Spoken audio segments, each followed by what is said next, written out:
Long shot, watch it from Salak, looking for the game. Yuri Pastuka ties it! 2-2 as Yuri Pastuka off the giveaway. Former has it. Former scores!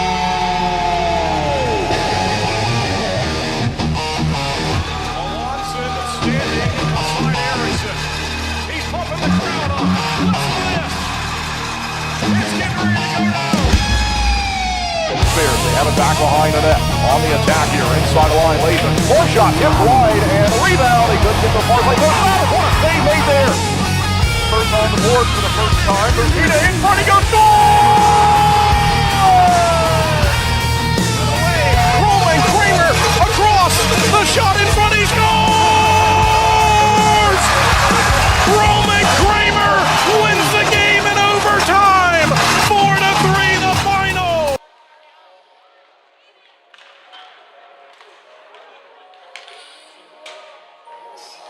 Good evening, ladies and gentlemen, and welcome live inside the Winston-Salem Fairgrounds Arena for the final time on home ice this season. Kendall Grayson with you as always. We're live on YouTube, Facebook, and WTOB Radio as the fans continue to file in for the Fan Appreciation Night game, the final time on home ice this year.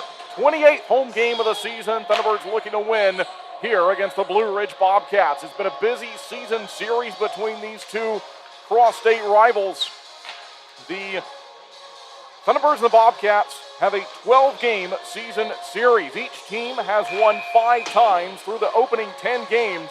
This is game 11. Tomorrow will be game number 12, and it will be the final game of the regular season and the final game of the year as the Thunderbirds have missed the playoffs. The Blue Ridge Bobcats will go to the postseason out of the Empire Division standings, and we'll have a look at those now. Thunderbirds eliminated last time they hit the ice in PD with a loss on the road. A great win here a week ago on Friday night to keep the playoff hopes alive, but then it was a road loss on Saturday. And a 5-2 final the last time the Thunderbirds hit the ice. Roman Kramer and Jacob Schnapp scored the goals for Twin City. 119 points, the Athens Rock Lobsters lead the way. Monroe right behind them with 118. And so the River Dragons and the Ice Cats, they are in the postseason, but they do not know who their opponent will be, as Athens and Monroe will go down to the final weekend of the regular season to decide who is going to win the division. On the other side, Binghamton has locked everything up. They have clinched a playoff spot, they have clinched their division, they have clinched the overall league standings for this season. Port Huron behind, and then it's Blue Ridge in third place. The Bobcats have third place locked up, and so they cannot move up or down. The Thunderbirds, unfortunately, also cannot move up or down. They will finish as the 5th place team in the division this season. Baton Rouge behind them, eliminated from the postseason. Biloxi also eliminated. And then it's Danbury, Watertown, and Indiana that have all been eliminated from the playoffs on the Empire Division side of the standings. The giveaway at the door tonight was the team photo that the Thunderbirds recently took, and so every fan in attendance given the team photo for this season. And we thank each and every one of our fans here on this Fan Appreciation Night, always a special event. And unfortunately, no playoff hockey on the way that will follow, but this will be the final game on home ice this year, as we will move on to one more road game tomorrow against this same Blue Ridge Bobcats group, and then that'll be it for the 25-26 season. We'll have a look at the leaders. It's been a long time since these two teams matched up. Back in January, Zach White leading the way with 65 points. Roman Kramer is behind him with 59. And so those two players, unless Kason Gallant really goes off offensively this weekend, which we know is possible, it's very likely it'll be either Zach White or Roman Kramer who will lead the team in goal production when this season has concluded. Boris Babik will get the start again tonight. 45th time we're going to see him this season. He's looking to improve on his .906 save percentage, and we'll see if this is his final appearance of the year. We know it'll be his final appearance on home ice here in the final home game. We expect it to be Greg Hussey to start the game on the other side. Hussey is 5-0, has not lost this year. He has a save percentage of .944. Nikita Kozarev with 65 points. Danny Martin behind with 61. Michael Mercurio with 53. The Bobcats are sitting some of their better players this weekend, some tonight, some tomorrow, as they prepare for the postseason. We'll have a look at the Thunderbirds roster. And again, this is the full lineup, or the full roster. This is not everyone who's in the lineup tonight, but it's Jacob Schnapp, Kason Gallant, John Butita, Jan Salak, Roman Kramer, Dom Dumas, Zach White, Nate Keeley, Chris Mott, Yuri Pastuka, Cole Crowder, Kate Hanley, Jack Johansson, Connor Craig, Grant Bondi, James Farmer, Troy Harwell, and Matt Garcia. The goaltenders are Boris Babick and Chad Purdy.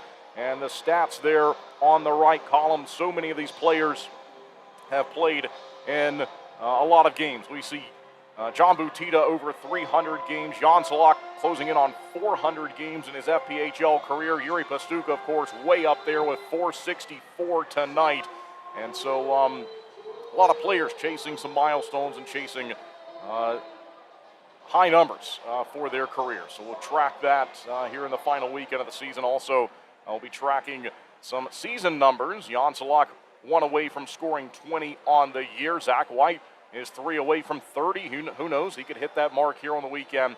And Kate Hanley will play his 50th game of the season. So we've got plenty of milestones to look out for entering the final weekend of the season. So it's the game tonight, and then one more tomorrow night, and then that'll be at final home game here just before it. So we remind you that season ticket renewals are underway, and you can lock in your pricing from the 25-26 season to the 26-27 season. For more information or to renew now, please email Joe Cangelosi, Vice President Business Operations, Jay Cangelosi at tbirds.com for the email. And with more information on the season ticket renewals, whether you're renewing a full season ticket package, a half season ticket package, or again, if you'd just like to learn some more information, also an 8-game package will be offered next season. More information about that, you can find it at twincitythunderbirds.com. At the top of the screen, you can go to tickets, and then there's a drop down that says season tickets. And if you'd like the direct link, it's twincitythunderbirds.com/season tickets to get there from the direct link coming up for next season. So we wish we had playoff hockey to look forward to, but unfortunately not the case this year, as the Thunderbirds will not make the postseason. And so we're going to have 2 final games here in the regular season, and looking forward to them. It's been a tightly contested season series. As I mentioned, each team has won 5 times, and so the season series, they'll be looking to win that here on the weekend, and we'll see if that can be accomplished by the Thunderbirds. They had a 13-game season series with PD. They won the season series over PD, but PD will finish in front of them in the standings. They've got a 12-game season series with the Blue Ridge Bobcats. We'll see if they can also win that series here. So we have had the warm-up. The ice resurfacing is in progress. And now we'll step aside here in the pregame show. We'll have a break. During the break, we're going to hear from Thunderbirds head coach Steve Harrison for the final time before a home game this season and the final weekend preview of the year, as we're previewing each of these games here against the Bobcats on the weekend. So we'll have that in the break, and then we'll come back for a lot of special pregame festivities for the final home game of the regular season. Thank you for tuning in. Thanks for making Twin City Thunderbirds part of your weekend, part of your year, as we're closing out the final home game of the 25-26 season. We'll be right back with more Twin City Thunderbirds hockey. Gwin Services has been serving North Carolina for over 50 years, ensuring the safety and comfort of our customers' homes. We take pride in bringing together the best electricians, plumbers, and heating and cooling technicians to bring convenience and unbeatable value to our customers. Life can be hectic. What better way to simplify than to have one company you trust to take care of all of your home's repair needs? Since 1972, integrity and customer satisfaction have been at the heart of everything we do. We are proud to have built a name our neighbors trust, one that provides peace of mind and a service that can be relied on, today, tomorrow, and for years to come. Thank you for trusting Gwin Services with your home. We are proud to stand behind the work we do every single day to serve our friends and neighbors here in North Carolina. We are Gwin Services. One call does it all. Flow Offer to Purchase makes it easy for you to generate an appraisal for a vehicle online in under 5 minutes. You can confidently use Flow Offer to Purchase to determine your vehicle's trade-in value or to get a real offer to sell it to us. Here at Flow, we've always had a transparent, interactive appraisal process that our customers love. We've developed our Flow Offer to Purchase tool to offer you that same great experience online or through our Flow Garage app anytime, anywhere. Using Flow Offer to Purchase is simple. Either enter your license plate number or VIN, and the system will pull up basic information about your vehicle. Some vehicles have options or extras that need to be selected in order to pull an accurate value. Then just tell us about the current condition of a few things like your tires, dents and scratches, or mechanical issues. From there, a real offer on your vehicle, whether you buy from us or not, is just a click away. Just a heads up, our staff will check over your vehicle to ensure your Flow Offer to Purchase is accurate. Your satisfaction is our priority. Flow Automotive dealerships have processed tens of thousands of vehicles using Flow Offer to Purchase, which has resulted in buying many thousands of cars from customers. Try Flow Offer to Purchase for free today. You can access this tool by clicking Sell Trade on flowauto.com or your dealer site by starting the Sell Trade dialog in the center of the homepage.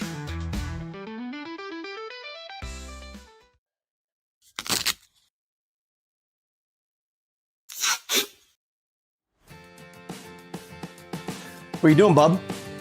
Just fixing my chair. You should call Contract Business Solutions. Good idea. I'll give them a call. Proudly serving the Piedmont Triad area for over 17 years, Contract Business Solutions partners with leading manufacturers to create innovative, budget-friendly workspaces. From design and layout to delivery and installation, explore our capabilities at cbsworkspaces.com.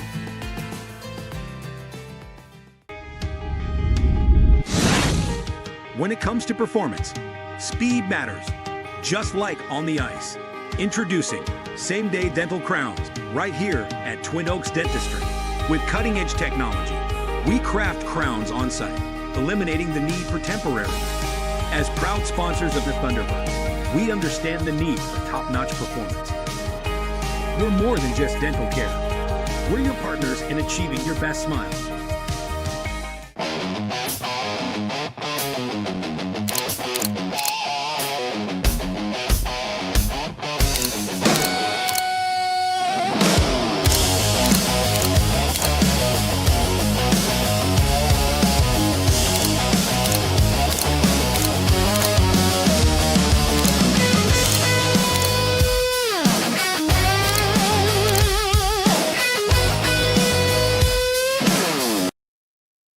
Kendall Grayson here with head coach Steve Harrison for our weekend preview, opponent preview. It's the Blue Ridge Bobcats this weekend. Coach, the last weekend of the year here, what are your thoughts and what are you expecting going into the weekend? Well, a little uncharted waters for us here, after the last couple of years, going to where we went to. So, but, I think the guys are excited.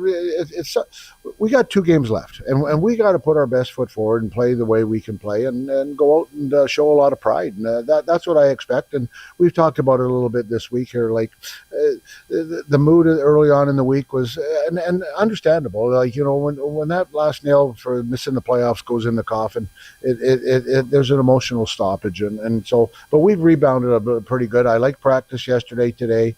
And as I said, we're going to be ready and we're going to put our best foot forward. Thanks, Coach. Good luck this weekend. Thanks very much. We're looking forward to it. And as I said, I think I just want to thank all the fans and everybody that's it's been a great season. As I said, maybe we didn't attain all the goals that we wanted, but the fan standpoint, the camaraderie, just everything like that. As I said, just want to thank everybody for coming out and supporting us. But as I said, I'm looking forward to tonight. Should be a fun night. I know a couple guys are maybe hitting milestones, I guess, in their career. And as I said, I'm looking forward to it. Yep. Thanks, Coach. Thanks a lot. 2 pillows, endless possibilities. At Cotton & Crate, we make it easy to refresh your home season after season. Our 18x18 and 12x20 pillow sizes pair perfectly with our seasonal collections of interchangeable covers, so you can refresh your style anytime without cluttering up your closet. We're proud to team up with the Twin City Thunderbirds, celebrating hometown spirit and the comfort of home on and off the ice. Thunderbirds fans, enjoy $5 off your order at cottonandcrate.com with the code TBIRDS5OFF. Cotton & Crate, 2 pillows, endless possibilities. Looking to buy, sell, or invest in real estate around Winston-Salem and the Triad? Meet Jennifer Sapp, your trusted local realtor. With nearly 30 years of deep experience, Jennifer specializes in everything from historic homes and remodels to investment properties, college town housing, and short sales. She's known for honesty, integrity, and making the process as stress-free as possible. Ready to make your move? Call 336-782-3148 or visit jensaprealty.com today. When you compete at your best, you need a team that keeps you moving. At Yadkin Physical Therapy, we're proud to be the official physical therapy provider of the Twin City Thunderbirds. From the first evaluation to hands-on treatment, we focus on what matters, reducing pain, restoring mobility, and building confidence. Because performance isn't just about recovering, it's about training smarter, strength, stability, balance, and control. Our therapists tailor every plan to each individual so you can return to the ice, the gym, or the job feeling stronger. The same level of care we provide the Thunderbirds is here for our whole community. Students, weekend warriors, and families helping you stay healthy and perform at your best. Yadkin Physical Therapy in Yadkinville. Call 336-677-1800 or email ypt@yadkinphysicaltherapy.com.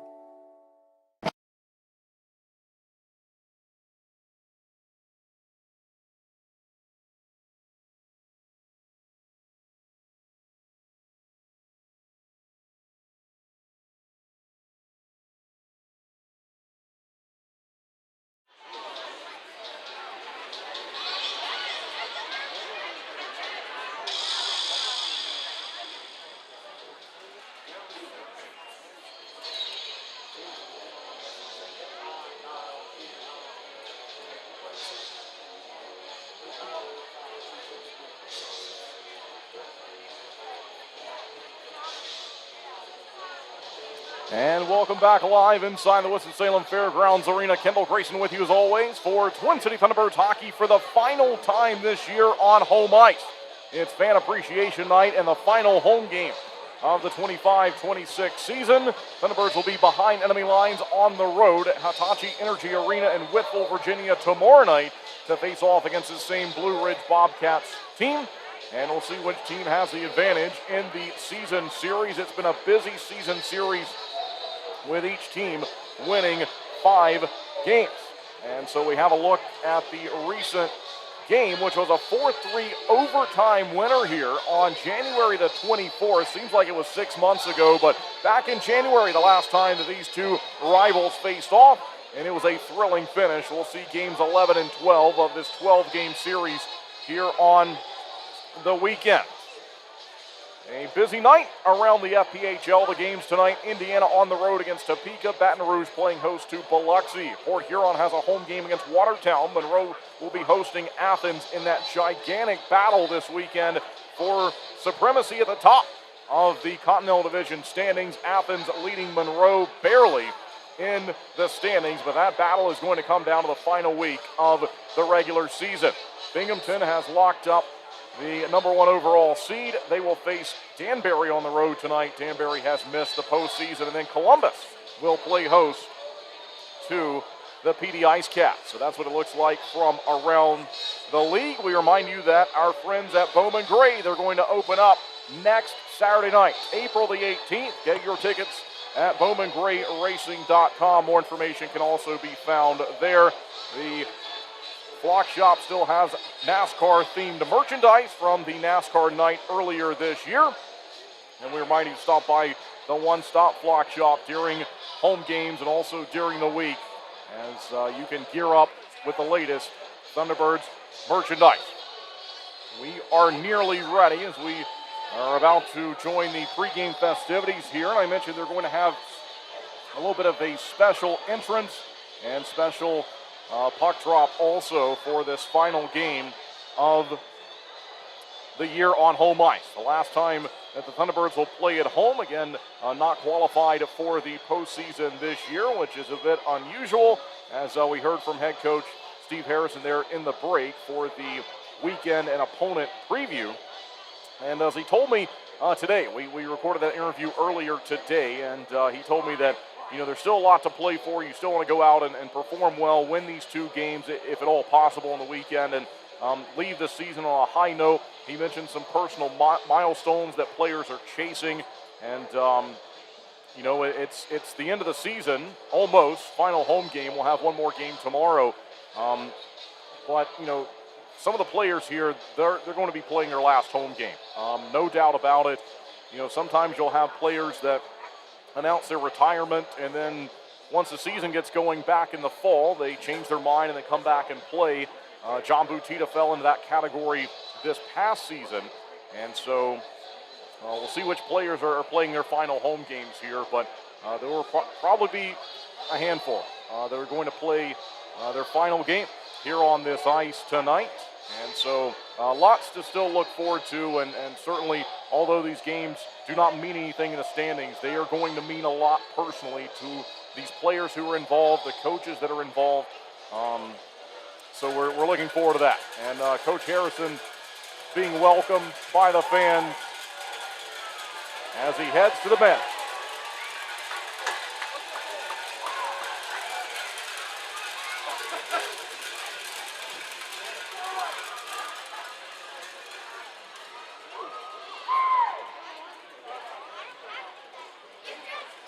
And so he's joined by his great support staff who have been with him all year long here on home ice and sometimes on the road as well, as I know that several will be with him in Blue Ridge tomorrow night, with it being such a close trip. And, certainly glad to have a close trip to end the season, as some teams are a long ways from home, but not the case for us this weekend. We're going to play this final home game here, and then we'll have one road game tomorrow. It looks like the Bobcats fans making some noise as their coaching staff will head out. I believe the Thunderbirds will be in the black sweaters tonight. And again, we're going to have a special pregame presentation that we will join live, and here come the officials.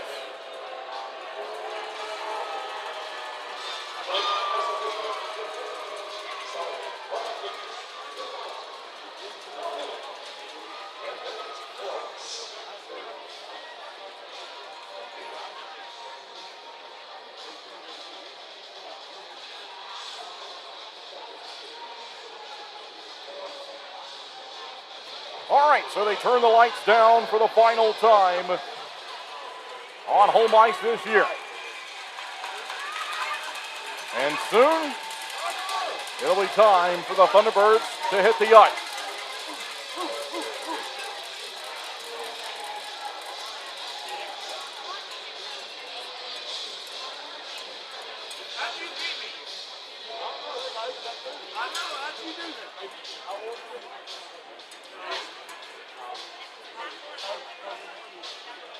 Twin City enters the weekend with a record of 25, 28, and 1. Blue Ridge is 31, 20, and 3.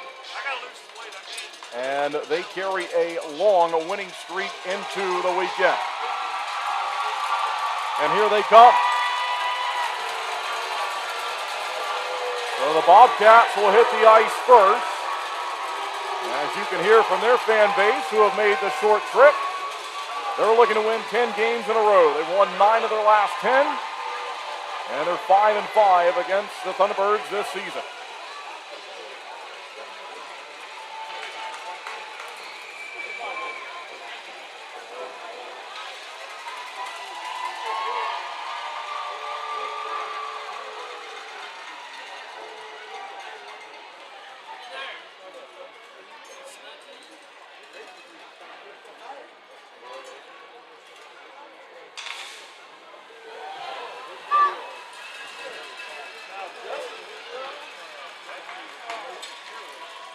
And now it's time for the Thunderbirds.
It's time for tonight's starting night with your Twin City Thunderbirds.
All right, so it's the final home game of the season for the Twin City Thunderbirds. They introduced the entire team. Now we have the youth starter of the game, John Butita, the final player to step out onto the ice tonight for the Thunderbirds. The goaltender, Boris Babik, went in front of them, and then it was Butita's turn to hit the ice. We will join the pregame festivities as we continue on ahead of the puck drop for the final game on home ice this year. At this time, we'd like to take a moment to recognize the dedicated members of our nation. You'll turn to the ice. Join us in acknowledging Mike Murphy.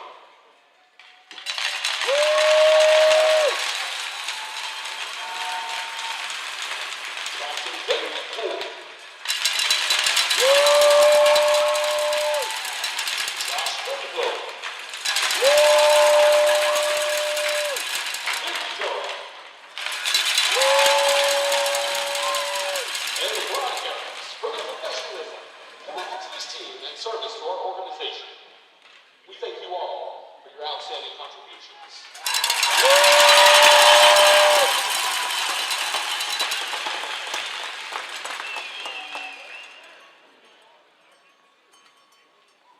Fans, we ask that you rise if you're able and join your Twin City Thunderbirds and Great Brook Technologies in a moment of silence to remember the individuals who made the ultimate sacrifice for our country.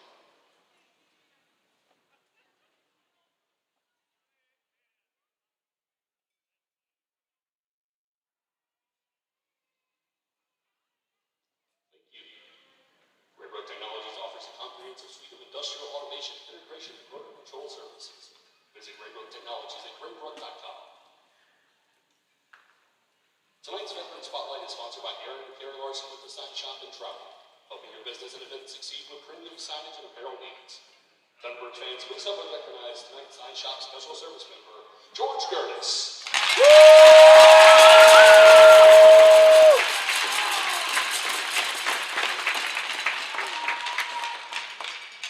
He joined the United States Marine Corps in the March of 1985. Training in Paris Island. A second-generation Marine and third-generation military member, he proudly followed in the footsteps of his father and grandfather. During his service, he spent 28 months on barracks duty at Naval Base in Bermuda.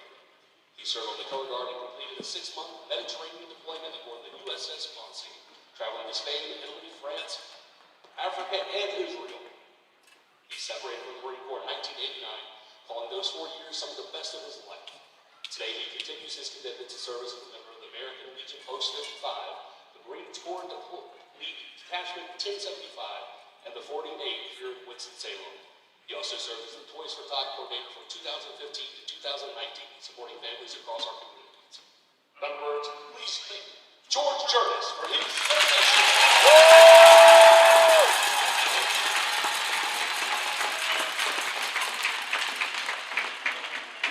We ask that you remain standing or move your caps for tonight's performance of the national anthem. Brought to you by the American Elevator Company. Perform tonight, the Candida Tan Curtis.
All right, and so with that, we are nearly ready to go. We'll have some special folks be honored now.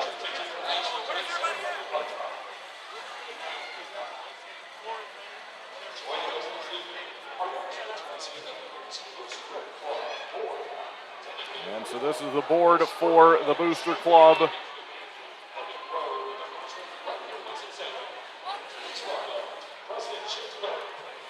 And John Butita out there to represent Twin City.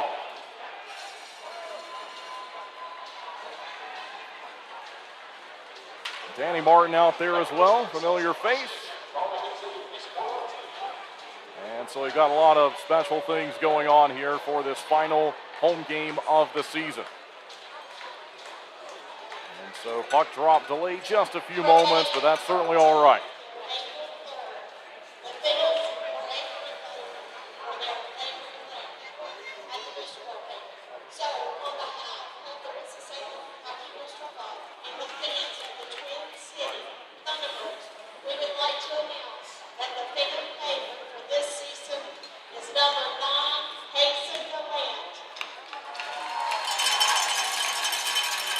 Kason Gallant has just been voted the fan favorite for the Booster Club as they had the voting begin on March the 13th and ran until last Friday. So lasted about a month, and they started the vote after the trade deadline. They're going to present him with a very well-deserved award. So congratulations to number 9, Kason Gallant. Thanks again to the Booster Club, all they do throughout the year.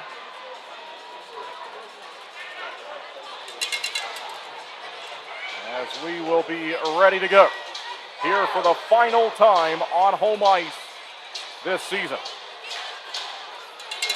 Thanks for tuning in all year long, everyone.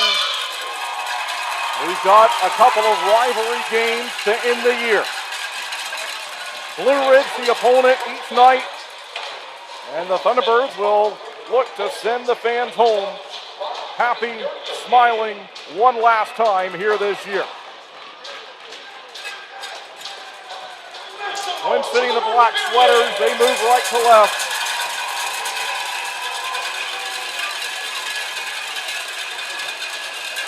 For the final time on home ice in 25-26, we are underway.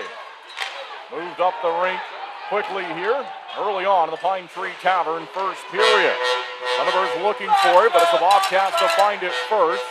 Jan Salat, Nate Keeley, Yuri Pestuka on the ice, John Butita, Connor Craig. Chance in front of the goal here. They'll drop it high in the zone and swatted out by Keeley. Long shot, look out, kicked out by Babick, he's got it. And so a nice opening save of the game for the Thunderbirds goaltender Boris Babick. Babick has been in net much of this year. He's looking to win a game for the 21st time here this season. It would be career win number 56 if he can get it. We're back from the face-off, down in behind the goal line, played by Cade Hanley across the rink. Not out though, the Bobcats will get it again. They try a play to Craig, Denver Craig in front of the goal. And it doesn't work out, 2-on-1 maybe, and that one went away from Kason Gallant. Gallant and Kramer were looking for it. Here comes Gallagher the other way. Carson Gallagher near side, eventually to Halavic. Tees one up and a good save made by Babick. As he'll start 2 for 2. Far side of the building. Cade Hanley looking for it. He's got it. And up the rink they go. Roman Kramer. He'll drop it onside all the way around. Kason Gallant open. A quick pass. He'll try one more. Johansson fires. Oh, and Hussey has it. He had it falling down as he made a save. And then it goes into the near side corner. And so an early save made in the game by Greg Hussey. Into the near side corner here. James Farmer looking for it. A check from Jack Johansson. Goes back for Roman Kramer. And up the rink it goes just over the red line. The Bobcats will find it again. They'll move it ahead by Dennis Radchenko. Just over the line for Carson Andrioli. Tries to move around the Thunderbirds. Couldn't do it. And it's Roman Kramer to find it.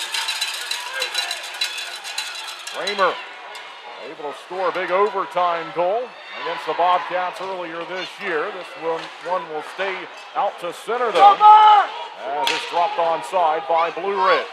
2 minutes gone by in the Pine Tree Tavern first period. We had the Geico of Winston-Salem starting lineup. The national anthem presented by American Elevator Company. The Pella youth starter of the game. And we're underway here in period 1. Chris Mott to Cole Crowder. Dances in on goal. Shut down though by Hussey. It's down behind the net. Far side of the building. Mott turns, fires one. It's blocked. Down it goes. Back down behind the goal line. Shots are even now at 2. The score is even, 0 for each team. Down the rink here from the Bobcats. No icing though. Found by Farmer. Farmer stands tall back behind his goaltender Boris Babick. He'll wait, survey the rink, and decides to skate it himself. As the hometown fans get a Let's Go Thunderbirds chant going. There's a hit from Farmer and Daly as they came together. Looking for it, here's Nate Keeley. Far side of the building. Butita out there. Salat. They go up top. Pestuka holds the line and then tosses it down low. Keeley to Salat. Salat's open in front. Can he fire? Backhander. Save made. Another one in on goal. And Hussey makes a couple of saves on Jan Salat. 16:53 left to go in the Pine Tree Tavern first period here on this Friday night in the final home game of the year.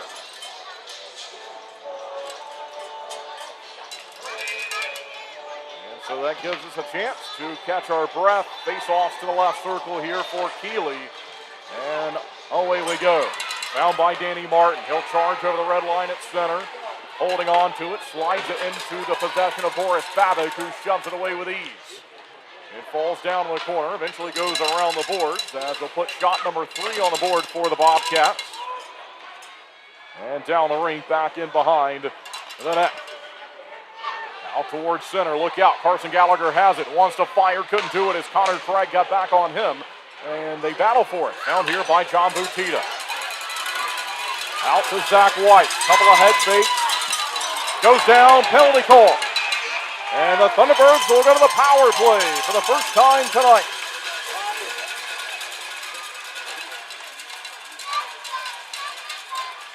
And so we'll see Twin City on the man advantage.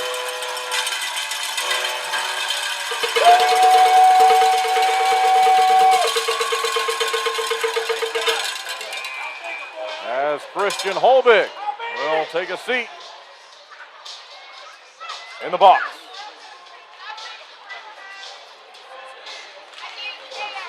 Defensive zone face-off for the Bobcats. They'll swarm just over the line. We'll see if the Thunderbirds can find it here on the power play as they go to work on the man advantage early in this matchup. It's found by the Bobcats. They'll drag it through center, and Trioli's run into by Zach White, who throws a hip check on him.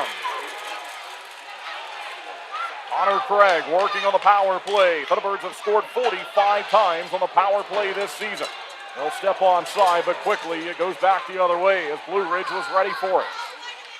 The Bobcats have scored 11 times shorthanded this season, the second most in the league. Onside, here's White looking to give the good guys the lead. Into the near side corner. Out towards the top of the circle, 112 left to go on the power play. Dumas open in front, fires it on goal. Rebound, another one. Save made, a couple of them by Hussey, and then the clear is down the rink. And so some heavy pressure early on this 5-on-4. Here comes Connor Craig. Good pass to Jan Salak. Down behind the net. He'll find Chris Mott high in the zone, holding on to it. Back to Salak on the power play. 44 left to go on it. Here's John Butita. Across he goes, and Pastuca couldn't handle the pass. He has to try it again. Gets to the Jan Salak. Salak turning. Top of the zone. Down low they go in front. Mott, one-timer goes wide of the net. As Twin City looks to take the lead on the power play. Butita to Pastuca. John Butita, slap shot blocked in front of the goal. 335th career game for Butita tonight. He's in search of career goal number 127. Looked like Hussey wanted to stop the game. Couldn't do it, but it's out to center with only 10 seconds remaining on the opening call of tonight's contest. Rivalry game for the final time on home ice this year. Home game number 28. And the Bobcats started 1-for-1 on the penalty kill. Thunderbirds looking for it, back into the defensive end. It's going to go for icing, and that will send us to our first media timeout of tonight's game. We are scoreless. We'll be right back with more Twin City Thunderbirds hockey.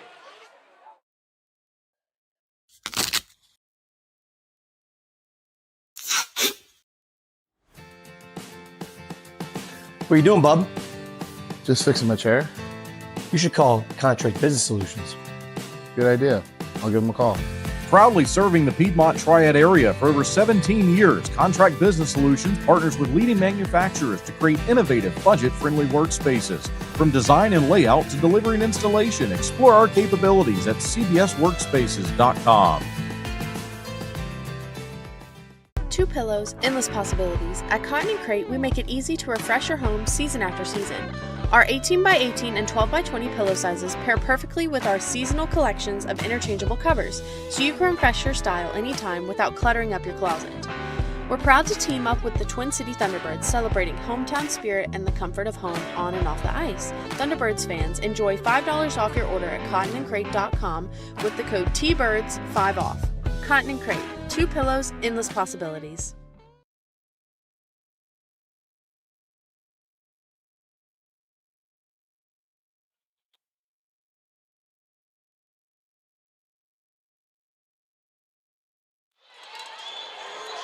And welcome back inside the Winston-Salem Fairgrounds Arena as we are through our opening media timeout of the Pine Street Tavern first period. Thunderbirds hockey on home ice for the final time this year. And we're back with the Bobcats from Blue Ridge applying some pressure, but Twin City able to get to it here in the defensive territory, and it's out to center. Briefly played forward there by Philip Halavic. Thunderbirds searching for him, but it's back for Halavic. He'll play right across the rink, up to Danny Martin.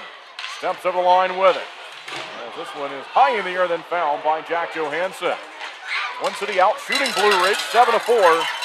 Early on here tonight, as we're in the opening 7 minutes of the game. In front, nearly given away, and it was right in on Hussey. And he'll look to cover it, still couldn't. That was Cole Crowder on the doorstep, trying to make good on a turnover.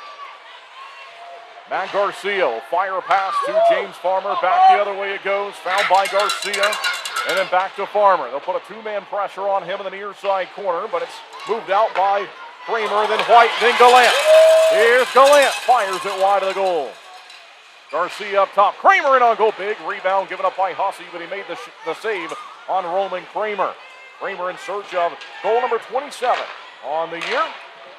Teammate Zach White, linemate Zach White leads the way with 27 of his own. Chance onside for the Bobcats. In front, swiped away by White. Not out though, goes the far side corner. Now back in behind the goal, Babbitt. Up and over him, and it'll drop down. Good pass to get it to White. White off the backhand. He'll feed it up to Kason Gallant. And his pass intercepted as Blue Ridge looks to go the other way with it. Radchenko, after he got it from Justin Daly. Into the near side corner. They'll go to work and battle for it from there. Now found by White. He looks to steer it out towards center. Goes over the red line, goes down the ring. Not far enough for icing. Thunderbirds able to make some changes. Blue Ridge will stop there behind the goal of Greg Hussey. They move near side, give it away. Here we go. And it's Tom Dumas down behind the line, protects the puck, centers in front, and it goes just wide. Connor Craig will find it. Now Cole Crowder. Crowder puts it down low. Dumas back to it again. Tom Dumas centers again. It's free in front. They're fighting for it. Found by Mott. He turns, he shoots. Save made by Hussey. 11:28 left in the Pine Tree Tavern first period. Final home game of the year. I'd like to say thanks to all of our partners, including our 3-period sponsors this year. Pine Tree Tavern first period, Flow second period, and Culver as the third period. Back here as it's found by Blue Ridge across the ice. A look to charge out towards center. And it's over the blue line and then back the other way. Moved ahead here, just out of the reach of Johansson. Back across it goes. Greg Hussey, the former Thunderbirds goaltender, played 2 games here in 23-24. And he'll call this back for an offside. Hussey's undefeated on the year. He's only seen 5 games where he's been the goaltender of record, but he's 5-0.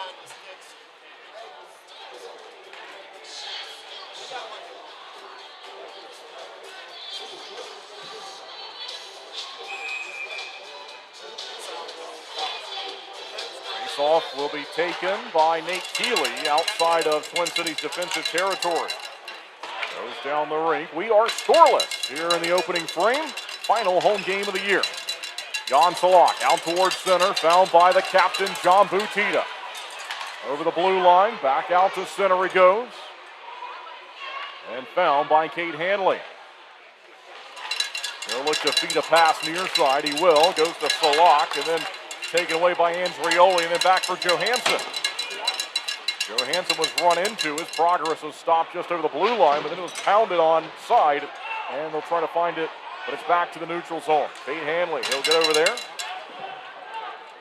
And down behind the net it goes. Far side of the building, off a turnover. Chance down low. Thunderbirds look to take the lead. On top, Keeley to Farmer. Farmer towards the goal. In front, Salak as Butita went down. As Salak tries to feed a play to Nate Keeley. Keeley finds it. Turns and gives to Salak. Jan Salak holding on to it down behind the goal. He charges on. Butita across. In on goal. Save made by Hussey. A chance there from Nate Keeley. Down the rink. Bobcats feeling the heat and the pressure. They'll ice it. And we'll be right back from a media timeout with more Twin City Thunderbirds hockey. Best electricians, plumbers, and heating and cooling technicians to bring convenience and unbeatable value to our customers. Life can be hectic. What better way to simplify than to have one company you trust to take care of all of your home's repair needs? Since 1972, integrity and customer satisfaction have been at the heart of everything we do. We are proud to have built a name our neighbors trust, one that provides peace of mind and a service that can be relied on, today, tomorrow, and for years to come. Thank you for trusting Gwynn Services with your home. We are proud to stand behind the work we do every single day to serve our friends and neighbors here in North Carolina. We are Gwynn Services. One call does it all. Every car gets warning lights, but did you know the color actually means something too? Red indicates an issue that requires immediate attention. Orange indicates a less urgent issue, like a vehicle service requirement. Blue and green give you information on lights and indicators. The more you know with Flow.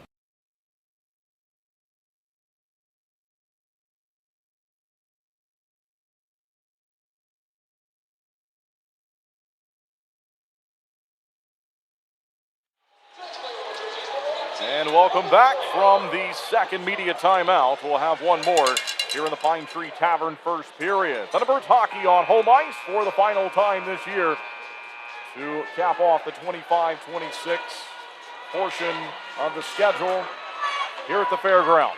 One more game tomorrow. It's on the road against the Bobcats. Blue Ridge looking for it here, but it's dropped onside from center. Hussey played it behind the net slowly, and nearly a chance for Case and Gallant to get over there and find it. It's up the rink quickly. Here they come towards the goal. It's blocked, though. And there's a shot kicked out by Babbitt. Out to center to Gallant. He's in on a breakaway. Shoot, save made, rebound. They're looking for it. What a chance from Gallant. As that was nearly the go-ahead goal. Babbitt made a save on one side. Now it's pushed around in front of him as Blue Ridge broke down the ring. Found, though, by Garcia. And he moves it back in behind the opposition net. Into the corner. Gallant still swarming around out there. Now they'll move it to the near side. And collected and moved out by Dennis Radchenko. Down the rink. Connor Craig looking for it and trying to play it just away from Brennan Reller. Reller centers, no one home, though. They find it high in the zone. The one-timer save made by Babbitt. Well, that was the sixth shot of the game for the Bobcats. Thunderbirds out shooting them. 2-1 margin at 12-6. No goals to show for it so far. We are still scoreless with 8:37 remaining in the Pine Tree Tavern first period on this Friday night. Down he goes from the puck drop into the near side corner as Connor Craig will look to collect it. 7:30 is the time of the puck drop tomorrow for our final broadcast of the year. Fired in from center. Mott looking to chase it down, out towards the neutral zone. Back the other way, found by Connor Craig. Craig goes across the rink. Yuri Pestuka returns it right back to him. Craig stepping up and fires out to center. Intercepted and moved ahead. Back the other way it goes. In behind the goal, just off the side of the net. They'll look to play it from there. You hear the chant from the hometown fans here in Winston-Salem. They've been great this year. And getting to cheer on this Thunderbirds group on home ice one last time. Crowder, he looked to play it. Instead, it's Jordan Rosenbaum to find it. And he'll look to step up and move it way through center. This one goes off of Craig. Bit of a wild pass, but it's gathered up by number 5 anyway. So he'll take it away. And up to John Boutte, the captain. Mishandled it there. Here come the Bobcats with speed the other way. Chance in front of the goal. Up top, Radchenko couldn't hold the line. Maybe some pressure. Keeley will get to it. He spins around Radchenko. Keeley shoots. Kicked out by Hussey. Down behind the line. They'll get it back to him. He'll try it again. Sharp angle drive, and the rebound from Salak is chopped away to the far side corner. Shots are now 14-6. Johansson looking to get it back from Denver Craig. From the top of the far side circle. He's got it now. Look out. In on goal, and he slides it wide of the goal. From the near side, Keeley takes his time, swings one out in front of the Thunderbirds bench. Down to the rink it goes with 6 minutes and 40 seconds left in the Pine Tree Tavern first period. Driven in from center, caught by Hussey. He'll keep it. Well, coming up in the first intermission break on the video broadcast, if you're joining us on YouTube and Facebook, we expect the Junior Thunderbirds to hit the ice, and we'll bring that to you coming up in the break. Zach White, face off the left circle. Looks to win it. Down it goes, high in the zone and nearly out to the red line. And it is out to the red line. It's possessed, though, by the other team. Carusa, intercepted by Kramer. Roman Kramer up the rink. Quick pass to Zach White. White in on goal. Back behind the net. Protects it now. Slides it across. Wide open Garcia holds. Fires one. Blocked in front. Rebound. They score!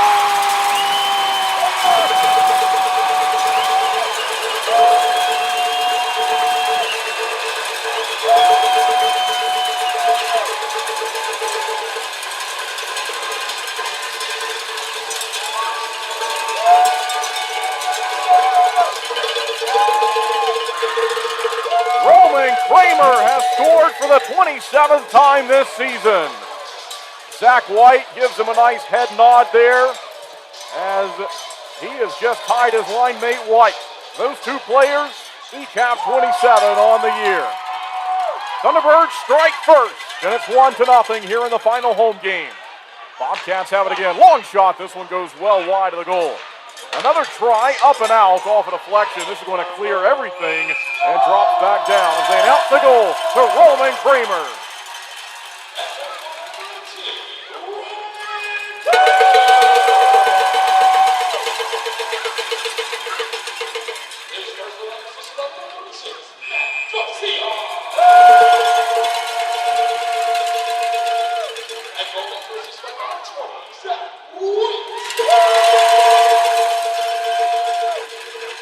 Far side of the building as we're back. And the Thunderbirds will get to it here quickly with Chris Mott feeding it up to Harwell just out of his reach.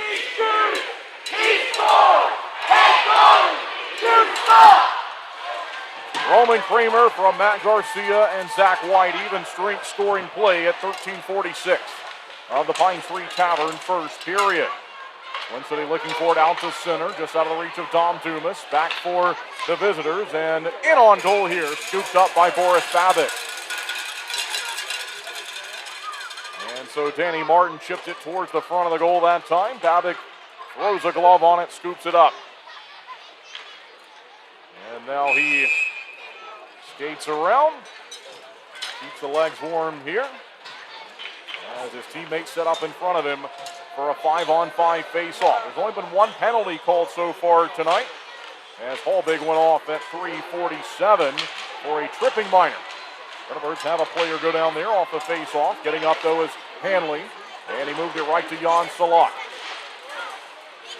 Career game 394 for Jan Salak. Back to Hanley. Up it goes, and tipped onside by the captain. Here's Butita. Back behind the goal, Salak. As Twin City is looking to take a 2-0 lead here in the game. They lead it now by 1 in the final 5 minutes of the first period. Good detection there at center by the defenseman Jack Johansson to break up a potential breakaway. He got tied up and went down. Here come the Bobcats. Shot saved made by Babbitt. He gave up a rebound, and it's fouled and cleared. Boris Babbitt made a nice save, gave up a brief rebound, and his teammates pounce on it to move it out to center.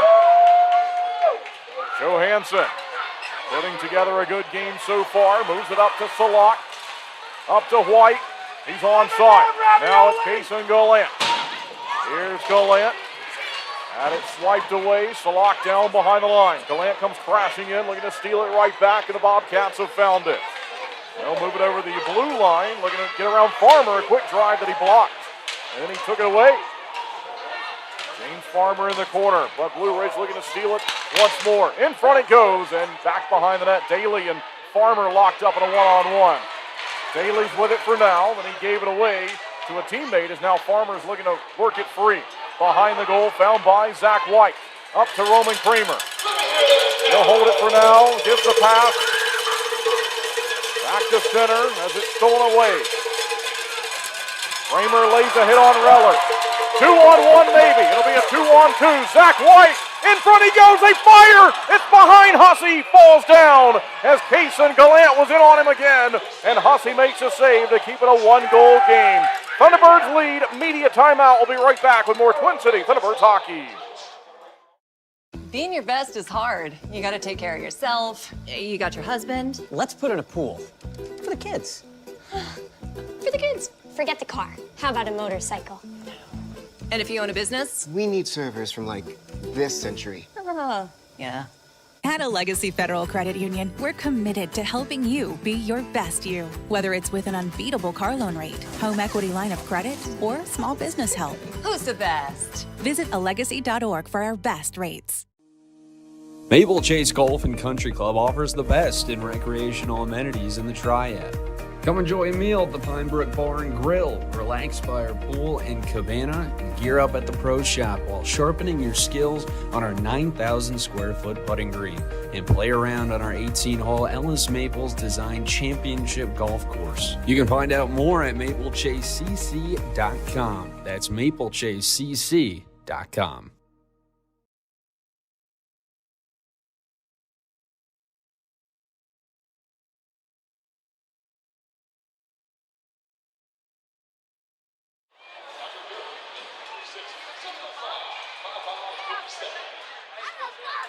All right, so Roman Kramer has given the Thunderbirds a 1-0 lead here in the final Pine Tree Tavern first period on home ice this season. This is the very last home game number 28. Thunderbirds will not participate in the postseason this year. They will finish 5th in the division. There will be one more final game this year, and that's tomorrow night on the road against Blue Ridge. From the face-off, to the side of the net, and back behind it goes. Hussey looking on. Thunderbirds looking to break up his perfect record. He has not lost a game in net this season. Turnover, White's got it, turns, fires, save made by Hussey. It's still free and eventually fouled by the Bobcats. They look to move it out. That's one streak that the Thunderbirds are looking to end. Here's a chance from Denver, Craig on net. Dance around Babbitt, rebound, they score. And we're tied, it's Danny Martin. That was shot number 11 on the night. And Martin will tie it.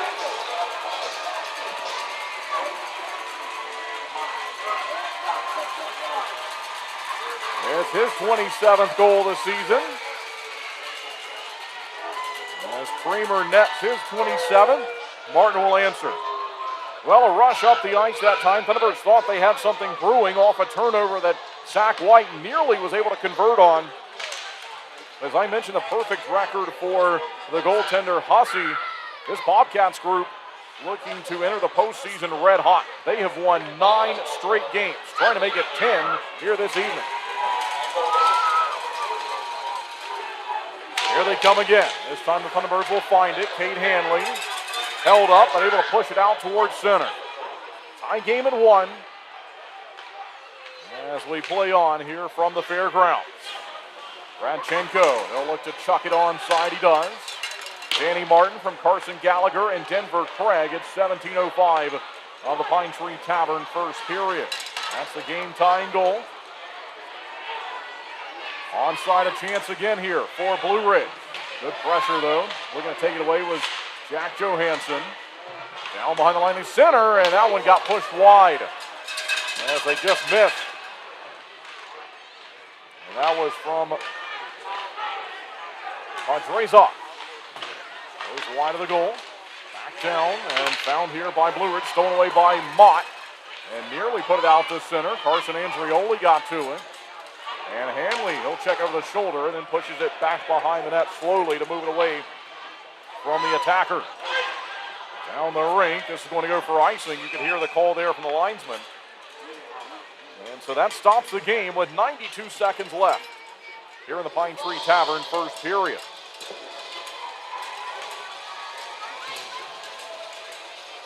It's fan appreciation night. Every fan in attendance received a complimentary team photo for the 25-26 year.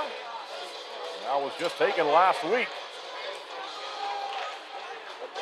As the Thunderbirds got together one last time for the team photo, they'll play several games here over the last couple of weekends. We're in now the final weekend and one more game tomorrow night.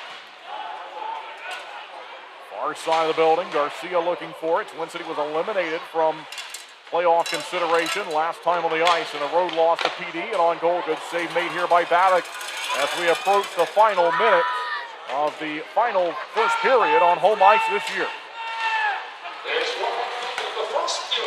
And there it is, the call. We've got 1 to go in period 1. It's number 1-1.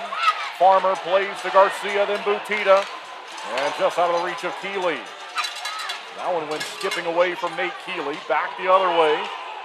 Down to the far side corner. We'll see Garcia come crashing in here with a nice hit on Damon Ferrusa.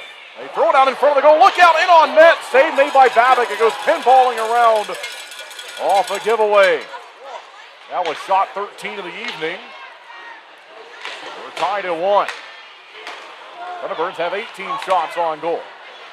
Over the center ice logo it goes. Into the corner. Denver Craig given a shove by Matt Garcia. Nate Keeley jumps in looking to help him out. Only 13 seconds left in the period. One-timer kicked away by Boris Babick. Twin City's got time here. 5 seconds. They got to hustle. Keeley will drop it onside, and that's how the first period will end.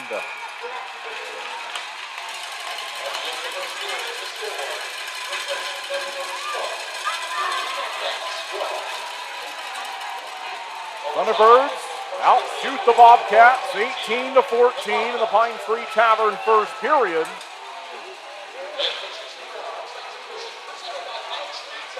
And the fans from each side will send these two teams to the locker room with applause in this tie game. All right, so it's 1-1 after 1. Roman Kramer at 13:46, but then there was an answer from Danny Martin at 17:05.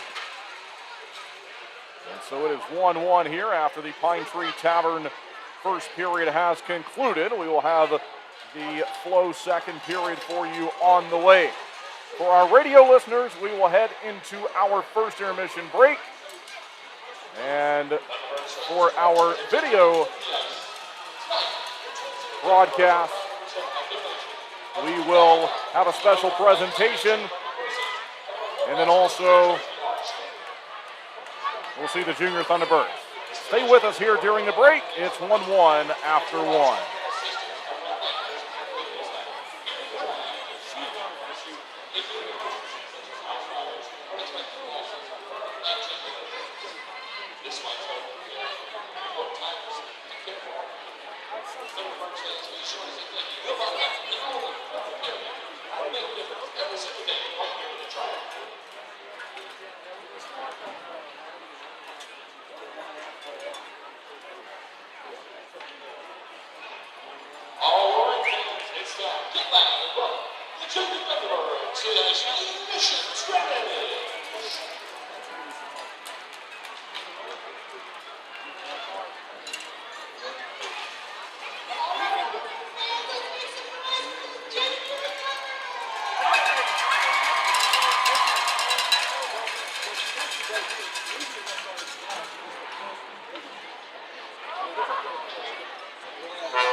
Welcome to the Coach Harry Show. Kendall Grayson, Coach Harry, John Butita with us this week. Showtime. There you go, showtime. We're going to count how many times that's said tonight. Okay. Well, that's one. I should write this down here. How many times showtime? Yeah, showtime. Got a pen? That's two. Okay. Yeah, so I wrote it down in our little script here. Every time Boots is mentioned tonight, I've got him down as showtime. So, Coach, as we always do, we'll just start out by talking about the games this weekend. Obviously, a great win there on Friday night to kind of stay in the hunt, and gave you a chance on Saturday. Saturday didn't work out, but what'd you think about the weekend? Well, I mean, right off the bat, obviously we didn't get to where we wanted to get to, so disappointing. But it's more about the results that were disappointing. I thought the guys played hard. I thought it was, that game Friday night. If you're a fan of hockey, you got to enjoy it. It was a great game, and even Saturday night, a good hockey game. And when you pull the goalie, it's close. And as I said, I thought we did a great job. And as I said, the results were disappointing, but I really liked the way the guys played, and they never gave up. We went right down to the wire there, and as I said, we were just not enough at the end. Boots, I think you're the only two-time guest on the show this year, so congrats for doing that. Thank you so much. Thanks for having me again. Started at Earl's, ending at Earl's, right? That's it. Boots, what have you thought here over the last stretch? I mean, obviously from our perspective, from the fans' perspective, it's been fun to watch. It's been a good push that you guys have put together. It was bittersweet. Obviously we're not making playoffs. It's a little upsetting, but like Coach said, we battled hard, and then we just didn't get the results we wanted on Saturday night. Like Coach said, we're proud of the guys, but we just couldn't get that last little bite.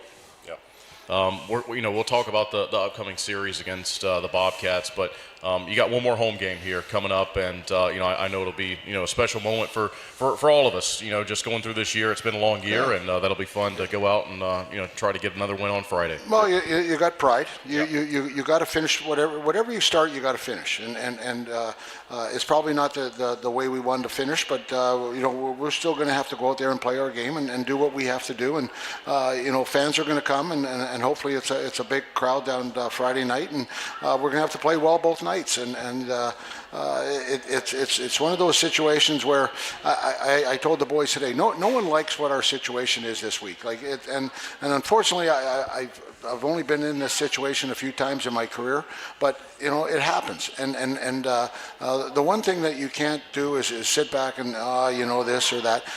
We got 2 games this week. But get your head up, put your best foot forward, and at the end of the Saturday night when the last whistle goes, we gave everything we had, and that's what we're going to do. And as I said, there's no sense getting upset about it now and kind of pouting a little bit. Some, as I said, I know some teams, once they know the route, it's a long haul. And we had a practice today, and you could tell the mood was a little down. And I had a little talk with them, and hey, you're still playing. You're still playing, and we got a job to do. And that's the one thing about pro sports. You still got a job to do. And you look at teams in baseball. Some of those baseball teams, they're out in July. Yeah. And so you still got to go and play. And so we got to go and play Friday and Saturday night, and we're going to put our best foot forward.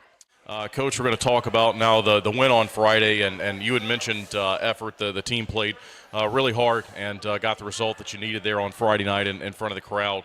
We can get into the game here. We will, but we've talked about the crowd all season long and what these folks mean to us. I'm excited we get one more here coming up on Friday. But a loud crowd for you. You got outshot there in the first period, but I thought the big difference was you got on the board first. You take a lead in the second. Tell us about just kind of coming out for that one last week. Yeah, it's funny. Last night I talked to a fan who has only come to a couple games, and he wasn't really a hockey fan, and he loves sports, and I gave him some tickets, and he came Friday night, and he said the intensity he said I could feel the intensity. He said in the crowd, in the game and everything like that, and he says what a great game. And when someone hasn't come very often, what I mean, it's great. And he said I'm going to come more often. He said it was a great atmosphere. So when you get someone like that doesn't know, I mean, all these the ones that are here tonight, they're there all the time, and so they understand it. But a lot of people, when you get to that game and you watch it for the first time, the excitement, especially for the intensity, and I could feel it on the bench.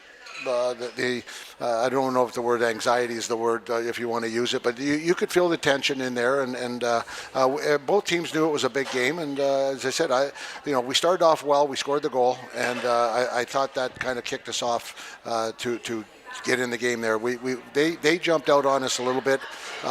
I think we were a little tentative the first, I'd say 7 or 8 minutes, and you could just tell the guys were working hard, but they were we were a step behind, and I think that's one of those games where when everything's on the line.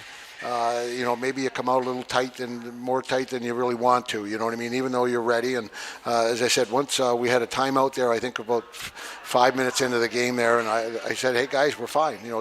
We just got to pick it up. We're a little behind, and after that, I thought we did a great job. Yeah, Boots, I guess it's pretty similar for you in that you've been around a long time now, played in a lot of these games. Long time. Did you hear that? Longer than me, at least. How many times are you going to hear that tonight? He played a long time. But you've been in these games that mean a lot. That there's pressure, and I'm sure that was just another night for you because you've been in a lot of those big situations over your career. Yeah, it was. It's fun. I mean, like Coach said, we was looking for a word. I mean, for me personally, it's just a fun game. Those are games you want to play in all the time. Whitey kicking off the third period with that goal. Yeah. Right off the jump, that was pretty exhilarating. I mean, kind of gave us a little bit of more energy. Yep. Especially coming right out of the gate because I think it was a 2-2 going into the third, and he scores that third one, which was nice, and kind of gave our boys some momentum. So, Coach, he mentioned the goal there to start the third. The second period, you fall down. Pesty gets you a giant goal there to tie the game at 2 in the last couple of minutes there in the second period. So, talk about the second period, how that kind of went back and forth, and also that, as he just mentioned, the big start to the third period. Well, we got some penalties, and I think it took us out of our rhythm there. We had to. They got the one goal there, and then, as I said, we got a couple penalties, and they scored on I think it was a 5-on-3 there when they scored the goal. So it took us off our heels, and I said, guys, play 5-on-5. Like 5-on-5, we were fine. And as I said, I didn't feel any panic in the room. As I said, or even on the bench, I think they knew they were playing well. And as I said, if those things seem to happen to us this year, you get rolling, and then all of a sudden, you get 5-on-3 against you, and they score, and it's just, sometimes you can't rebound. But as I said, on Friday night, I felt good. As I said, I think the guys were still excited, and they came to play. You mentioned their 5-on-3 goal. Sally gets you a power play goal there towards the end to really seal it. Not that it was over. You still had to play hard, and they were coming strong there at the end. But over the course of that game, you get the win there through the third period. Boris was pretty good for you. Made a ton of saves. First star of the night. Just wrap up what you thought and your thoughts there on that opening game. Well, of the the pesky goal there to tie it 2-2, and I think that's when we knew. We're I hate to say in the driver's seat, but we're maybe steering the bus where we want to go to, and we felt good about it. And I think the 5-on-5 play, I thought we did a great job. And against a team like that, we talked about it a million times about how we play away from the puck with that team there, and I thought we did a great job. And I think that's what happened in the third there. We just came out smoking, and Whitey scores that goal, and then we just settled in there. And what I liked about the game on Friday is we scored that goal, and then Sally got the insurance goal there, I guess, if you want to call it. And after that, we just we were in control, even though it was still in the. In types of games like that, until the last whistle goes, you never know what's going to happen. So, but I thought we were in command, as I said, and when they did get an opportunity, I thought Boris did a good job that night and gave us the chance to keep the momentum going where we wanted to go. Boots, I may ask you a couple of legacy questions here, I guess I'll call them, but you've celebrated a lot with these fans over the years, and hopefully we go get one more on Friday. But I always, I don't take it for granted, winning in front of that crowd, and that one to me was special in that, your goalie goes out and has a good game and is a first star, but then also, like Coach just mentioned, it gives you a shot going into Saturday, and I think that was, a big jolt going into that game on Saturday. Yeah, absolutely. I mean, I've said it time and time again, when I always get first star, I always have a big interview.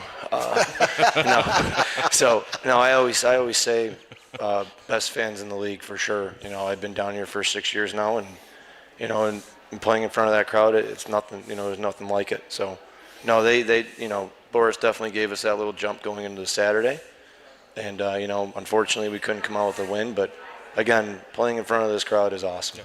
You know the difference. I can feel the difference when we win, or what the type of game it is when you walk off the ice, and you can just tell that there's a difference. Friday night was one of those nights that electrifying. It was the crowd was going crazy. It was we win the game, but you feel it here. And unless you're part of it or the fans are part of it, when you're there, you can feel it. And I don't know how to really describe it, but I know in here, and I felt that on Friday night. Yeah.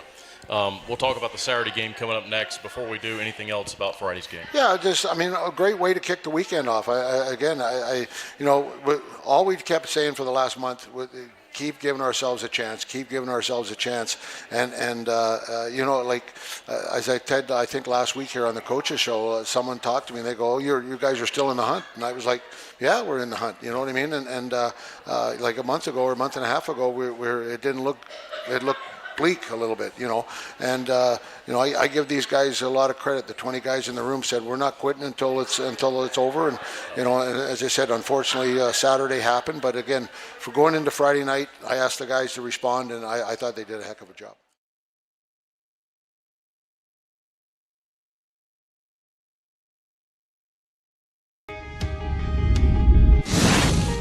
When it comes to performance, speed matters, just like on the ice. Introducing same-day dental crowns right here at Twin Oaks Dentistry. With cutting-edge technology, we craft crowns on site, eliminating the need for temporary. As proud sponsors of the Thunderbirds, we understand the need for top-notch performance. We're more than just dental care. We're your partners in achieving your best smile.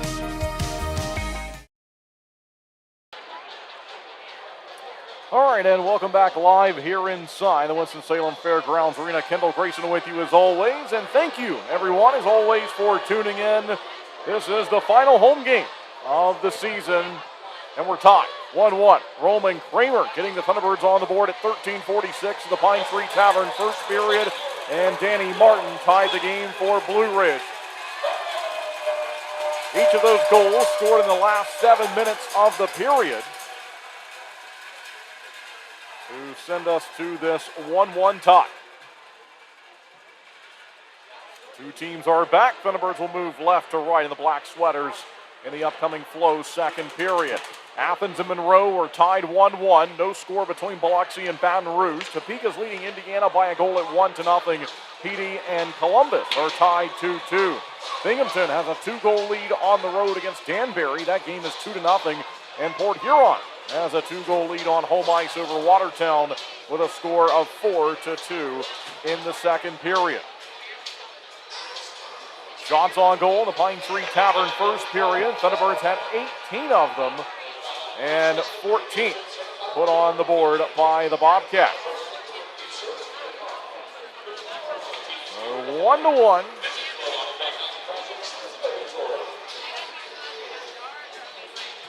We heard from John Boutita, the captain, in the break from the Coach Harry show, and what was the final Coach Harry show of the season at Earl's.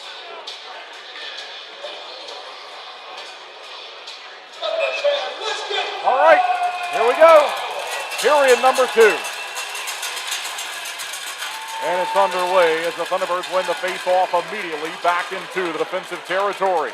Connor Craig to Yuri Pastuka to Jan Salak. Here comes Salak, far side of the building.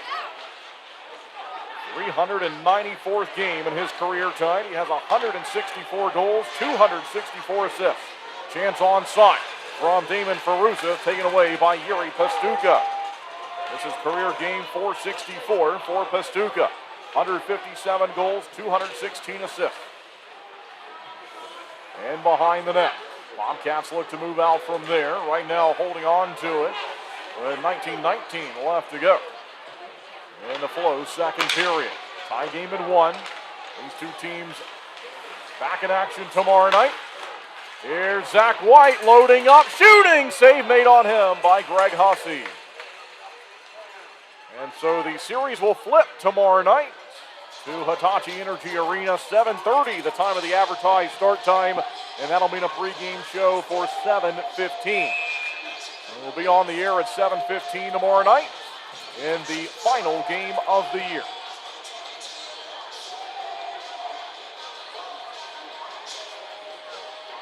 Here's Zach White. FPHL game, 103 in his career. He's had extensive time in professional hockey in other leagues, but over 100 now in this one. Down the rink as Hanley slipped down. It's back behind for Boris Babick. He'll trap it. He asked for a whistle, and his wish is granted. Zach White out of Milford, Connecticut. Played 1 year in France. And has been all across professional hockey, including 186 games over 4 seasons in the ECHL. Down it goes. Face-off victory for the visitors. They'll look to shoot it ahead. Timothy St. Pierre in front. There he goes, and it's batted out of midair by Zach White, saving a goal. Across the rink, in front, and Hanley right there with a tie-up. Still onside. Another shot, another save, Boris Babick. Blue Ridge now with 17 shots on net.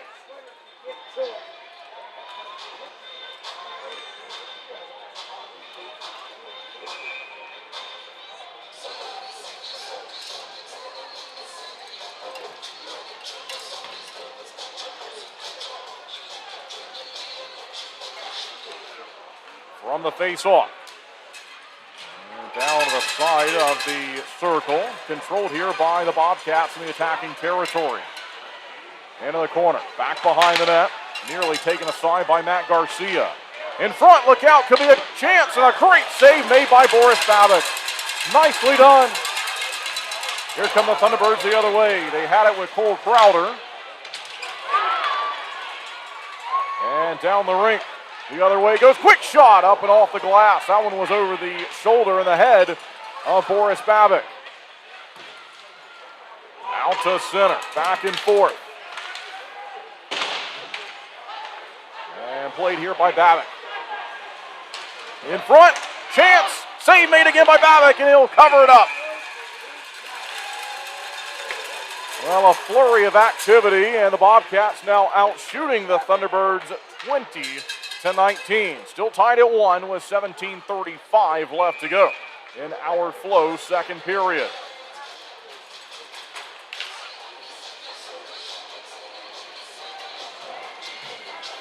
These two teams have faced off 10 times this year. 5 wins apiece. And this 12-game season series is going to be decided right here in the final weekend of the year. Down the rink it goes into the corner from Martin. Martin has the goal for the Bobcats. It's Danny Martin.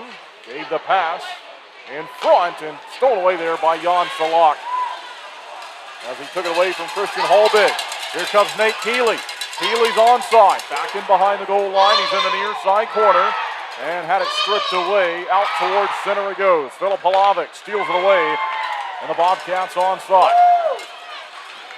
Far side of the building as they will go crashing together. Back in behind the net. Out to Butita. Butita chips it ahead. In a battle with Keeley. And back the other way. They'll move it off the glass. Here's Hanley. Down low. Gave to Butita. Now White chips it up. Intercepted on the logo. White thought he got hit with a high stick and a penalty should have been called. In on goal here, look out. And it's still free and it goes in. And Blue Ridge takes the lead. It's 2-1. Well, White thought there should have been a penalty at center ice. He's really upset about that. Babic then got run into. And eventually the near side post was free and in it went. And so the Bobcats take their first lead. We'll see who they give it to. Might be Denver Craig.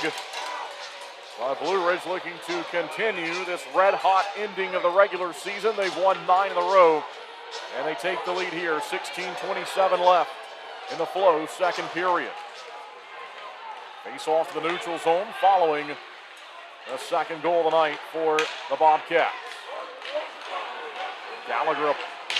Gallant applying some pressure.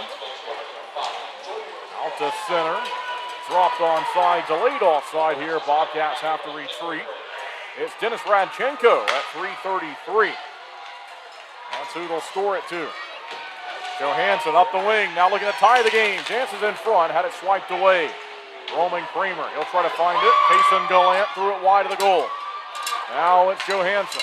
Gallant was calling for it, goes into the near side corner, fouled by Blue Ridge.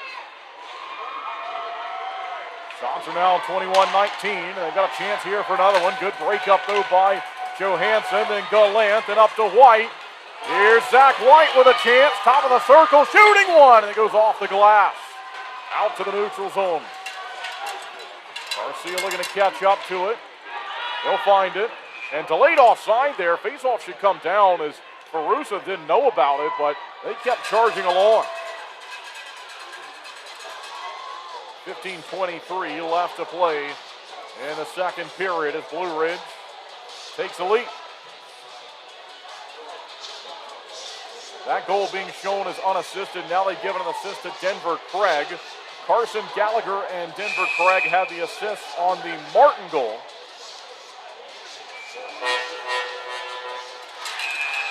And so far here in the second period, shots on net heavily favoring Blue Ridge at 7-1. Final home game of the year for the Thunderbirds. As I mentioned earlier, they look to send the fans home happy one final time this year. A battle from behind. Garcia held up. They move it along to Harwell. Harwell gets to the Mott. Mott, Dumas, in on goal. There's a rebound given up. But found by the Bobcats. Not out. One-timer blocked in front of the goal. And the second surge will eventually pull it out to center. Carson Andrioli took a bump. Looking to move it over the blue line. Dom Dumas found it. He pushes it along. The pass from Harwell was knocked down as a Bobcat went down. And Blue Ridge holding on to it now, backing up into the defensive territory. And behind goaltender Greg Hussey, who has not lost a game this season. He's only played 5, but he's 5-0. Perfect record. Bobcats riding a 9-game winning streak into the final weekend of the year. They'll be going to the postseason. Chance onside. And good break up there by Mott. Up to Keeley it goes. Here's Nate Keeley looking to tie the game in the second period. He'll take it down in the corner. They'll battle for it from there. Across the rink. Kicked at by Connor Craig. And trying to push it down behind the line. Changes being made in front of the Thunderbirds bench. Played by the captain, John Butita. And scooped up and moved ahead by Blue Ridge. They'll shoot it onside with Timothy St. Pierre, Quebec native. Here's John Butita. Out to Nate Keeley, up to Jan Salak. Back to Pastuca. Across. Craig shoots. Goal!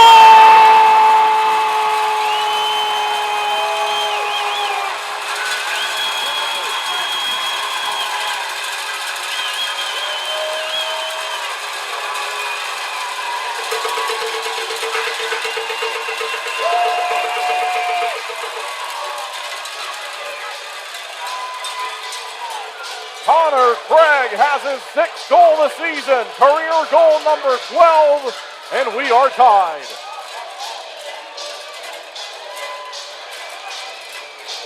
Face off along the logo, following the game-tying goal, courtesy of number 5, Connor Craig. Thunderbirds looking for another one here quickly as White puts it onside. He wants Kason Gallant to chase it down. Into the corner it goes, found by the Bobcats. Gallagher put it in behind the line, found again by Philip Halavic. Aggressive play from Twin City, looking to force Blue Ridge into a turnover, and they nearly accomplished that. Bobcats still working with it though, as they'll announce the goal to Connor Craig. Here's a chance onside again, in on goal from Johansson, save made by Greg Hussey. All right, Thunderbirds have tied it. We'll be right back with more Twin City Thunderbirds hockey.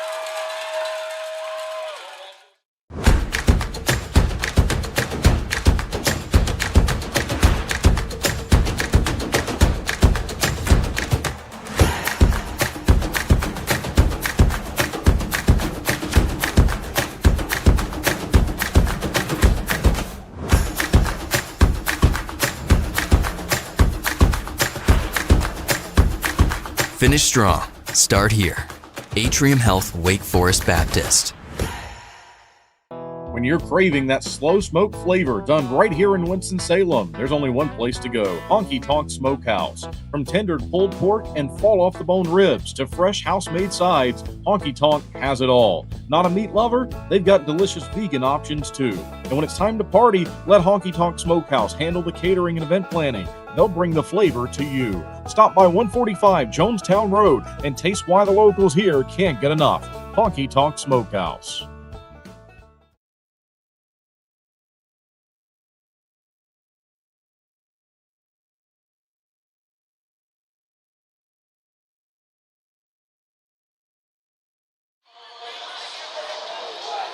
And welcome back following the media timeout. The first one of the Flow second period. Thunderbirds have tied the game here in the middle frame. Connor Craig from Jan Salak and Yuri Pastuca at 6:13 of the Flow second period. 2-2 the score. We're back with the Thunderbirds looking to take it away here in the attacking territory. But away it goes. They will steal it at center. Jan Salak up to Nate Keeley. Flipped it ahead. And back the other way. So back and forth this game goes. There's Pastuca going down. Able to swipe it out towards center. Thunderbirds want to take the lead. Butita stuffs it down behind the goal line. There's Keeley staying on his feet, but getting run into with a check from behind. They'll battle for it across the rink. Here's Keeley. Back and forth we go. Fouled by Butita. Trying to move it higher in the zone. Eventually went down behind the goal line. Damon Ferrusa. He's got room to work. Out to center. Jan Salak with career assist, 265. Yuri Pastuka, 217. Here's Butita to chop at it. He's got it. Here he comes. John Butita. Jan Salak. Goal!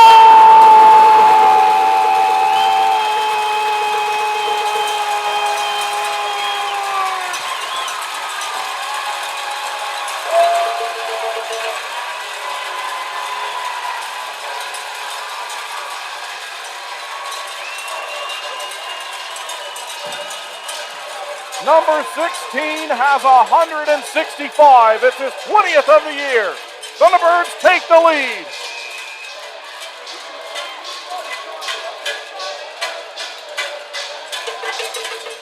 Face off at center following the go-ahead goal.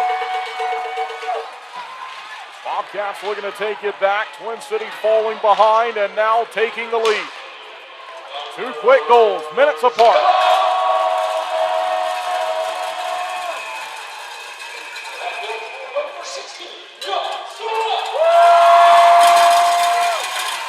Offside will stop the play.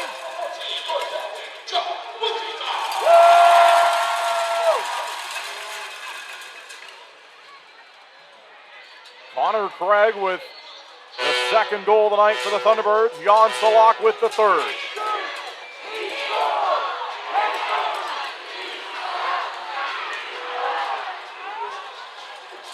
John Butita, the captain, on the assist. Assist number 226, point number 352. Along the near side boards. Thunderbirds looking to move it out as the Bobcats are pressuring. Now looking to tie the game at 3. Shots are even, 22-22. Swatted that by Crowder. Another try from Dumas, eventually found by Farmer. Out to Dumas. And nearly a 2-on-2 the other way. Dumas went down offside. There's the call.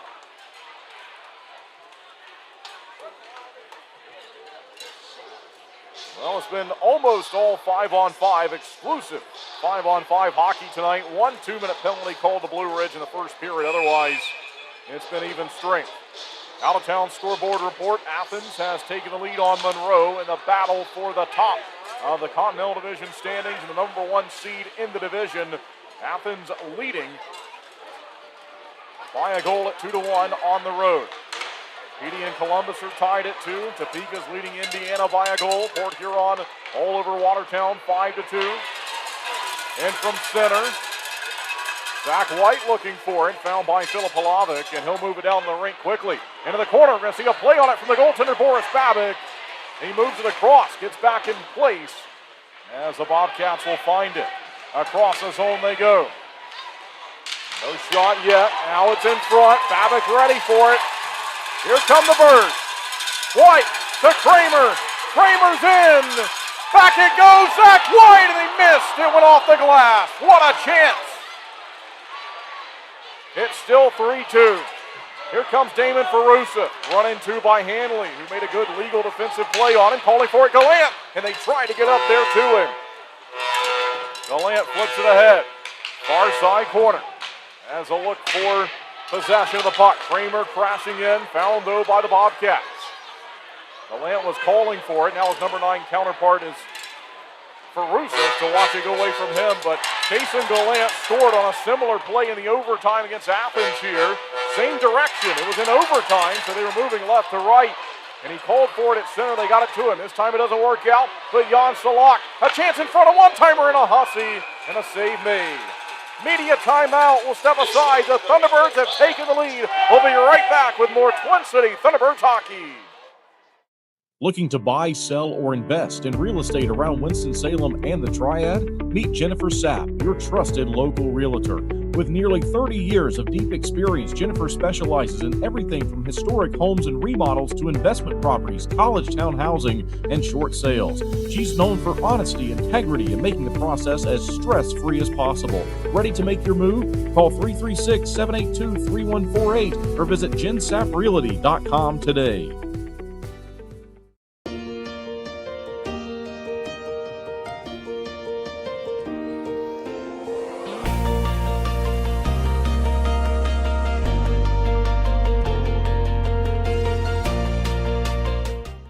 Did you know that not changing your engine oil can result in engine failure? Regular oil changes can extend the life of your engine and reduce the risk of engine failure. Schedule your next oil change on the Flow Garage app. The more you know with Flow.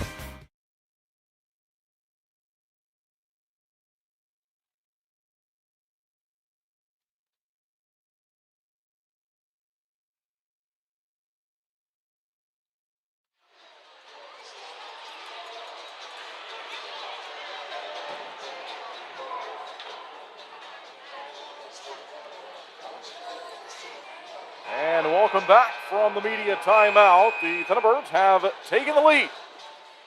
Here on YouTube, Facebook, and WTOB Radio, Kendall Grayson with you for the final home game of the season.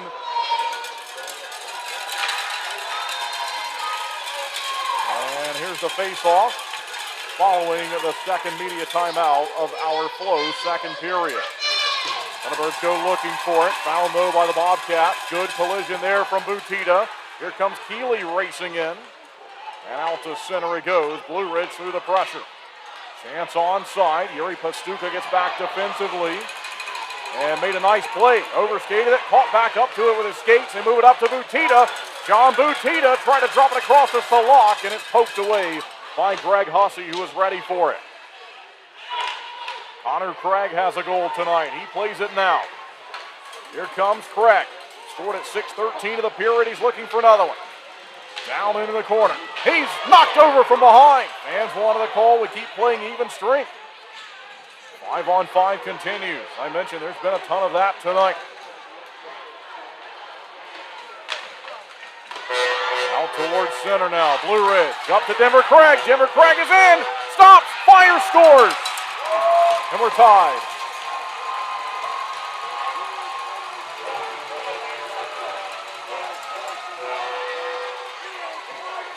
And that was shot number 23. By the way, that puck made its way all the way down to Greg Hussey, who had no problem flipping it back to the logo. And you never know here in the final weekend of the regular season with these two rivals trading goals, maybe potentially trading blows. We're back. Blue Ridge looking to take the lead now. And a penalty called on that play getting back defensively. Here comes Hussey out of the net for the extra attacker. It's up and out of play. And now the Thunderbirds will be penalized for the first time tonight.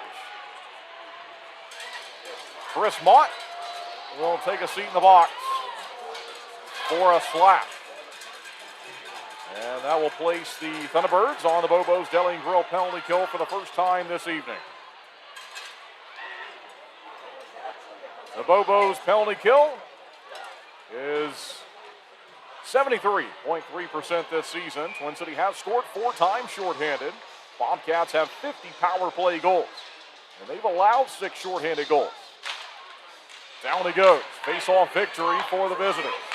Daly moves it along as the power play is underway. Tie game at 3. Far side corner, now it's high in the zone as they look to move it around. Mott slashing 11:53. Here's the announcement. Found by Johansson behind the goal line. They'll battle for it. Back and forth it goes, but it's collected by the Bobcats. High in the zone. Carson Gallagher crossing the pass. One-timer off the side of the goal, and Babbitt may have got a piece of it. It stays out. In front, chipped out by Salak, found by Keeley. Nate Keeley will think about it here. Short-handed, and he chips it ahead. Hussey makes a save.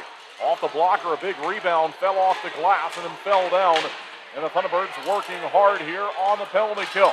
Trying to take possession, trying to keep the play on this side of the ice. Doing a good job for now. They're outnumbered. And eventually the Bobcats will win the battle. 1 minute left to go on the Bobo's Deli and Grill penalty kill. Tie game at 3 with 7 minutes left in the Flow second period. Chance onside here for Blue Ridge. Goes back the other way though as Butita briefly swatted at it. Andrioli's got it. Carson Andrioli back to Stephen Alvo. Here's Alvo, centers, and it goes wide. Off a deflection into the far side corner. Good stick and good effort there by Pastuka. Drop down and block that. Still onside with half a minute to go on the power play for Blue Ridge. They'll zip it around. Caruso got it back. Gives it away again. Although fires, it goes off the glass. Big rebound, near side post. They try to stuff it in. Save made by Babick, and it goes into the corner. They'll battle for it, and maybe do more than that. Zach White gets tied up. Caruso has it. Slides it near side. The pass was quick, and it went through the legs. What an effort that was from Pastuca, looking to clear. It's not out. Butita looking for it, and out of the box is Chris Mott. We play 5-on-5 as Babick launches onto a loose puck. Babick jumped on it and gives us a break. And so the Bobos Deli and Grill penalty kill 1-for-1 to start the matchup. I've been mentioning it's been a pretty clean game, and so you never know how many power play opportunities each team might get in a game like this.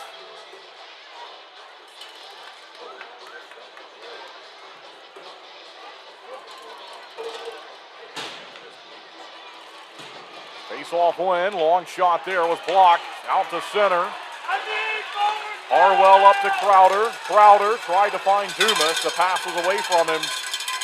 And here come the Bobcats the other way. In front, save made by Babick.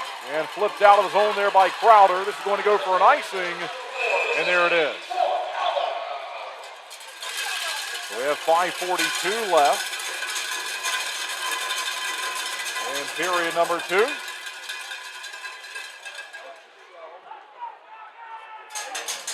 So face-off is looming now in the attacking territory for the Bobcats. That's 2 hours left in the middle period.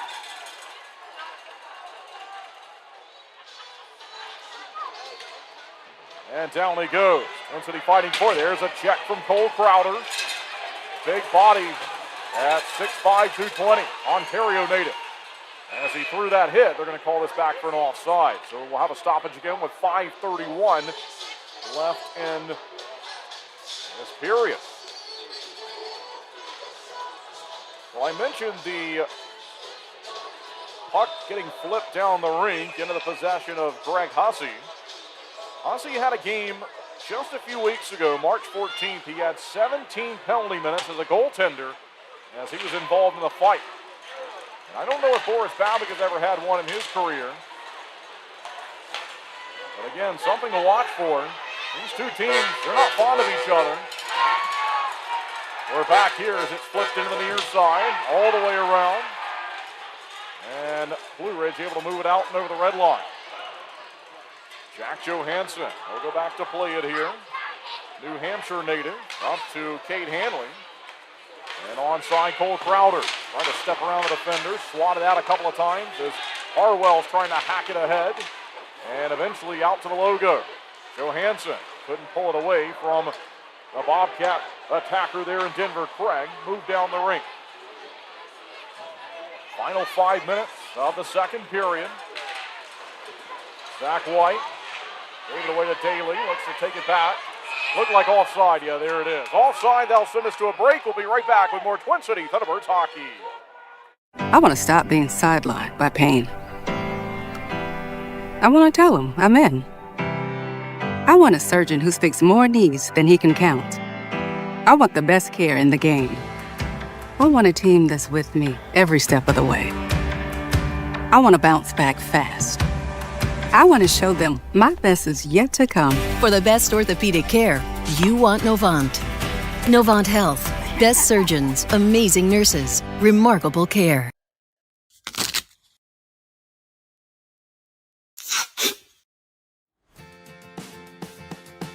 What are you doing, bub? Just fixing my chair. You should call Contract Business Solutions. Good idea. I'll give them a call. Proudly serving the Piedmont Triad area for over 17 years, Contract Business Solutions partners with leading manufacturers to create innovative, budget-friendly workspaces. From design and layout to delivery and installation, explore our capabilities at cbsworkspaces.com.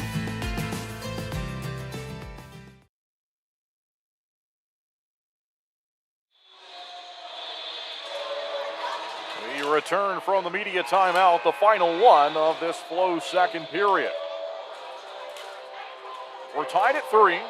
Thunderbirds hosting the Bobcats for the final home game of the year, Fan Appreciation Night 2026. And I mentioned the two goaltenders. They just passed by and gave each other a friendly glove tap. So I think just having some fun out there right now.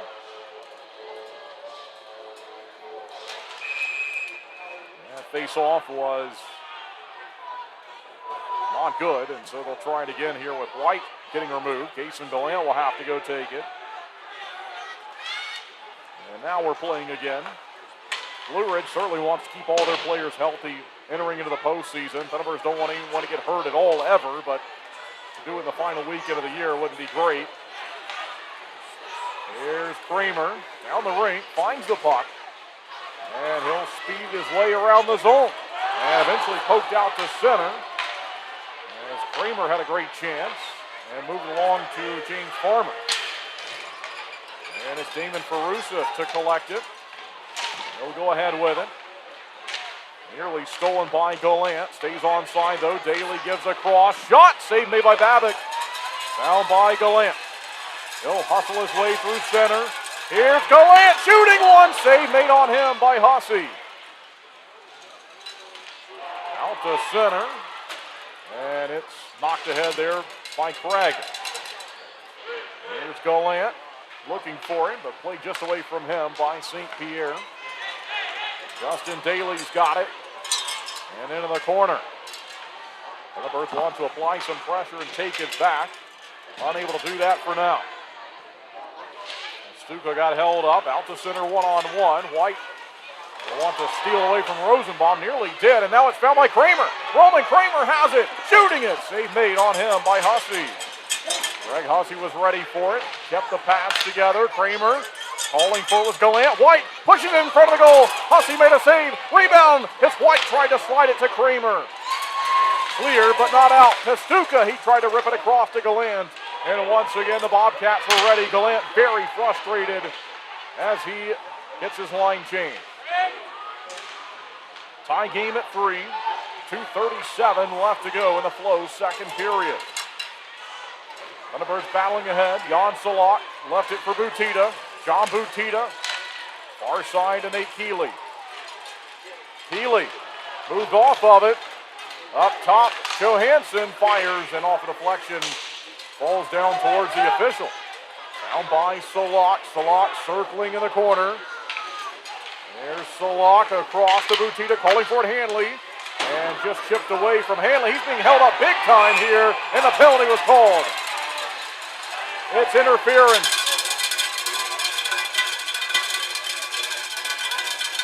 You could see Hanley didn't have it, was struggling to get to it. That's definition interference, and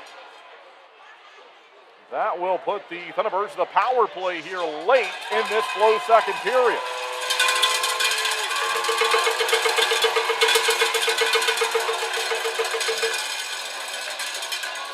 Penalty called to Nick McHugh.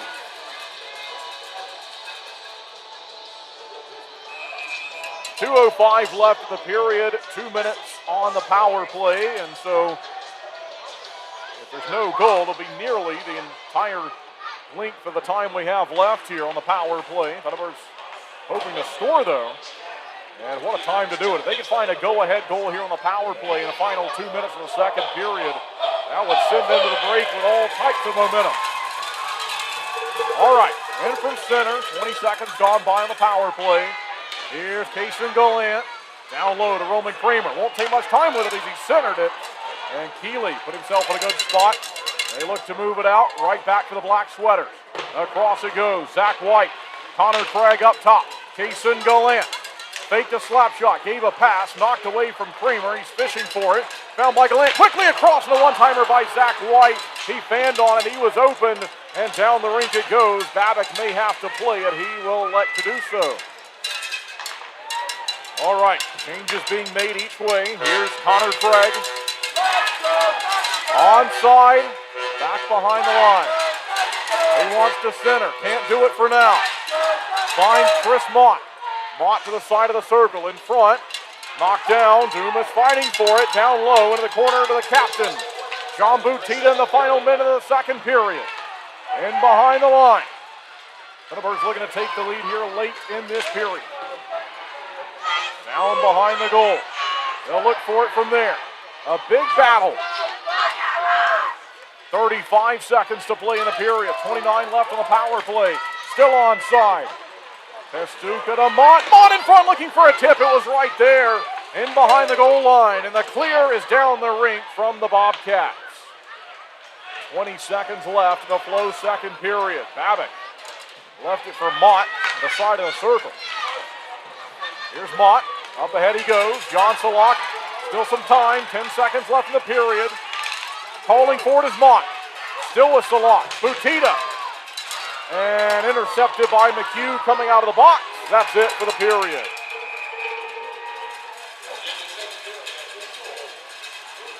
And so that sends us to the break in this tie game at 3. Thunderbirds fans getting a show in the final home game of the year. One more game left tomorrow on the road behind enemy lines.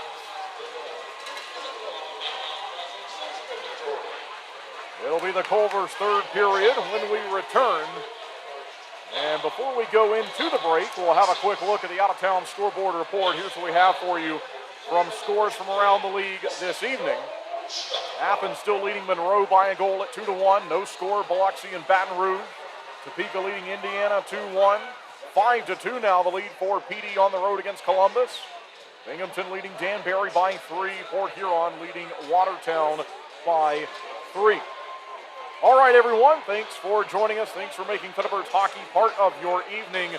It was back and forth in the second period. Blue Ridge took the lead 2-1. Connor Craig tied the game. Jan Salak gave the Thunderbirds a lead. And finally, a goal from Denver Craig at 11:35 to make it 3-3. We are all tied after 2 periods.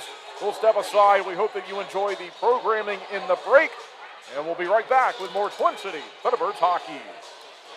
When you're craving that slow smoke flavor done right here in Winston-Salem, there's only one place to go, Honky Tonk Smokehouse. From tendered pulled pork and fall-off-the-bone ribs to fresh house-made sides, Honky Tonk has it all. Not a meat lover? They've got delicious vegan options too. And when it's time to party, let Honky Tonk Smokehouse handle the catering and event planning. They'll bring the flavor to you. Stop by 145 Jonestown Road and taste why the locals here can't get enough. Honky Tonk Smokehouse. Introducing Flow Rewards, the exclusive rewards program for Flow Automotive customers. With Flow Rewards, every vehicle purchase and service visit earns you points towards future maintenance on your vehicle. To start earning and redeeming Flow Rewards points, download Flow Garage, make an account, and add your vehicle. If your account is already set up with your vehicle, you'll start earning rewards points automatically. Add family members to your household to earn Flow Rewards points together. Don't miss out. Download the Flow Garage app to start earning Flow Rewards points with your next service visit or vehicle purchase. Maple Chase Golf and Country Club offers the best in recreational amenities in the Triad. Come enjoy a meal at the Pine Brook Bar and Grill, relax by our pool and cabana, and gear up at the Pro Shop while sharpening your skills on our 9,000 square foot putting green and play around on our 18-hole Ellis Maples designed championship golf course. You can find out more at maplechasecc.com. That's maplechasecc.com.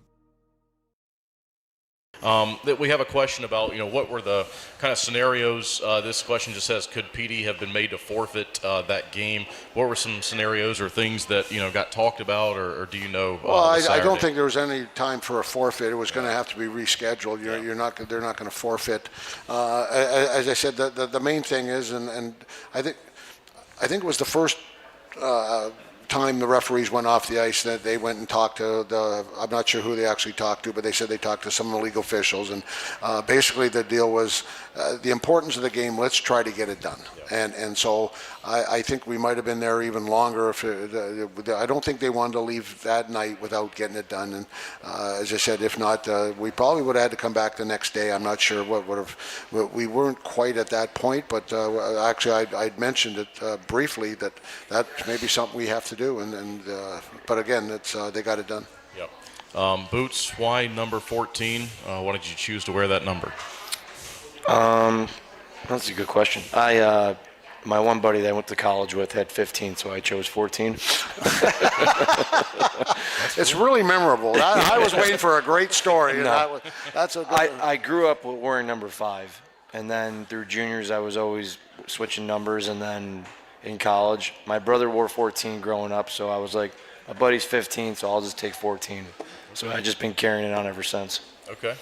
This question might get you into some trouble. It says, who is your favorite friend, best friend on the team? I would have to say Zach White. There we go. I know if I didn't say him, he'd get mad at me. Do you have any siblings? I have one brother. Yep, he's an older brother. One brother. If you were not playing hockey, what would you be doing? Like a sport-wise or just anything? Anything. I always thought That's about, up in the air. Yeah, that's up in the air. But I always thought about pro wrestling. Okay. I think you would make an excellent pro wrestler. Actually, you have a lot of those qualities. I can see that. You know what? I got a great line right now, and I'm just going to let it go. Okay. You know what? This is the last show of the year. You know what? It's on the tip of my tongue. I'm going to let it go. Okay. I'm going to let it go. This is a pretty simple question here, but Boots, how do you like playing for the Thunderbirds? What have you thought about your time here? Oh, it's been great. 6.5 years. It's been awesome, memorable. Made a lot of friends, a lot of friendships, and brothers basically. I mean, I still talk to guys. I actually talked to a couple guys yesterday from the old teams, and it's been great. I can't be more appreciative. He's grown up here. And people don't understand that. Like he's grown up here, happily married, right? Yeah. But he gets married here. They're living here now, as I said, and he grew up here, so he's part of the community here. And as I said, I'll talk a little bit here in a minute about him, but a great ambassador. Yep. Past Zach White, who else do you like on the team? Oh, I mean, they're all great. I mean, they all have their own little things they do, little things that make me mad. But, they like to push buttons in the morning, which is great because I'm already up. These guys don't know. I've been up since 5, so it's my advantage. But no, they're all great guys. I mean, great personalities. I mean, if someone's down in the dumps in the morning because they're tired, I usually wake them up. So, but like we talked earlier about the locker room. I mean, that's going to be probably one of the biggest things. I mean, I'm going to miss hockey, but the locker room is where it's all at. When you're on the bench, which teammate is chirping the most? Come on. Everyone knows who's running. Who knows who's running number 6? How old were you when you first started playing hockey? I started skating when I was 3, and then I quit until 5, and then I got back into it. I hated it. My dad just kind of forced me to do it, and been doing it ever since. Okay. It's worked out. Yeah. Who has the second best mustache on the team? Nobody. I'm number 1. But if I had to pick someone, probably Kate Hanley. Okay. And I told him to shave it because I don't like competition. This question is again about the ice and PD. It's just a simple question. How does bad ice affect a game? In terms of, just how does that play out throughout the game? We see typically they're low-scoring games. Typically, puck's not moving around a lot. Well, a lot of times, you try to make a pass and the ice is bumpy or a lot of snow on it, and it's just hard to move the puck, and it's just not as crisp. And as I said the other day, there's a lot of water, and I've seen where I've tried to pass it from me to the table 20 feet away, and it only goes 8 feet because it stops. So bad ice is but the one good thing about bad ice is 2 teams have to play on it, and so as a defenseman, you always talk about you got the puck inside the blue line or something like that. Don't just baby it out. You got to hit it a little harder because you don't know if it's going to jump over your stick or make those certain passes where But as I said, both teams are in that situation, and you got to deal with it.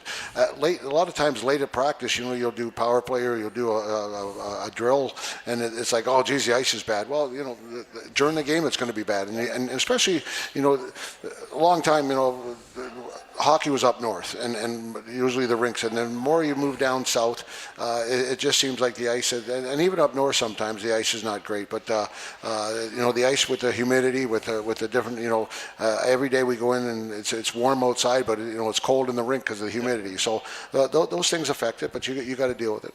I think we may have got this question earlier this year, but this says, what were the worst ice conditions you ever played in? or played on, I guess? Is there anything that comes to mind specifically? Well, I just nothing specific. I played on some ice that not very good over the years. Nothing jumps right out at me, but I've played on some ice that you don't want to play on very often. Yeah. The PD that first night there with that was tough. along the boards was pretty bad. But that actually, I thought it looked like the last time we went in, the boards looked pretty good, as I said. But the middle didn't look good. So they took care of one, and the other had a problem. So Boots' question here says, what do you think about the guys from Topeka and the guys from Athens who we traded for, who have been here? Are they fitting in? How have you, known those guys, and what do they look like? They fit in great. I mean, we have a good group of guys that they can just mingle with and adapt with, and they had no issues with getting along with everyone. I mean, should not make sure Crowder's taken care of, and but no, I mean it's all fun and games in the locker room. I mean, these guys came in and they gelled right away. This question says, what is it like in the locker room or on the bus home after game, like Saturday night? Saturday night was pretty quiet. Again, that was one of those nights where, as I said, when the emotion comes out of you, like it did, and again, I would have been shocked if it wasn't the way it was on the bus. From a coaching standpoint, you're sad because we're in that situation, but you're happy because that's the guys' care. And they gave it what they had, and as I said, we came up short. But yeah, it was a 3-hour pretty quiet bus ride. This question says, will any players be retiring after the season is over? Well, you don't know yet. I think some guys are, and a couple guys, they're thinking about it, and we're getting to a point. This team here has been here for quite a while. A lot of guys have been here for quite a while. Some guys, even the younger guys, some guys want to play 2 or 3 years, and they're done. Other guys, you got guys like Boots and Sally and Pesty, and they've been here a long time. And if you don't think about it, I'd be surprised. And I know some guys are thinking about it. Do they want to do it another year or whatever, or they're going to get some time? So right now, as I said, there's the big question marks out there, and we're going to have meetings here on Monday and talk about some things and see if they, where they're at as a person and as a hockey player. Yep, sounds good there. So, Coach, I think we'll just go into our last segment here. I just want to say one thing, now that we're into the John Boots Butita Showtime thing, and I've been with him for 3 years, and I don't know where he's going or what we're doing or where he's at right now, and I've never said this publicly about him, and I just wanted to thank him for what he's done for me, what he's done for this organization in the city, and he's been a great asset on the ice, but for me personally, he's been a great asset off the ice. And I think if you look at what somebody brings to the table, I'm going to tell you something. If I had a little boy, I got a grandson, and if I asked someone to, who do you want to be an ambassador to hockey in Winston-Salem, I would say Boots. And it's a great attribute to him, as I said, what he's done. But what he's done for me off the ice, and I could talk for a couple hours here about him, about what he's done. And as I said, I've never publicly thanked him. And as I said tonight, I just want to say thank you for everything you've done on and off the ice. And as I said, I think the fans, like when you hear his name or you go somewhere, I know people that don't come to a lot of games. The first thing they know is the mustache and Boots. And as I said, just a great ambassador and a great person.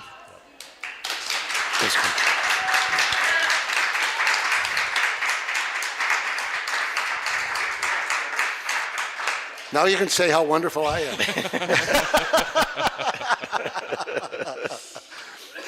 But no, it's great. As I said, he deserves everything he gets, and I don't know if he's going to play again or not play or whatever. But as I said, I'd be remiss if I didn't say something about him. As I said, what he's done for me. Yeah. Coach, we got 2 games left here. We got the Friday night game at home. We're going to have the team photo as handouts, poster handouts, the team picture. Also going to have the boys available for autographs after the game. So looking forward to that, doing one last game here on the season. At home, we'll have the road game. A question I had in my head and I was thinking about is, now that Saturday has happened, do these last 2 games, does anything change in terms of lineup? Maybe some guys getting some different chances and different roles, more playing time.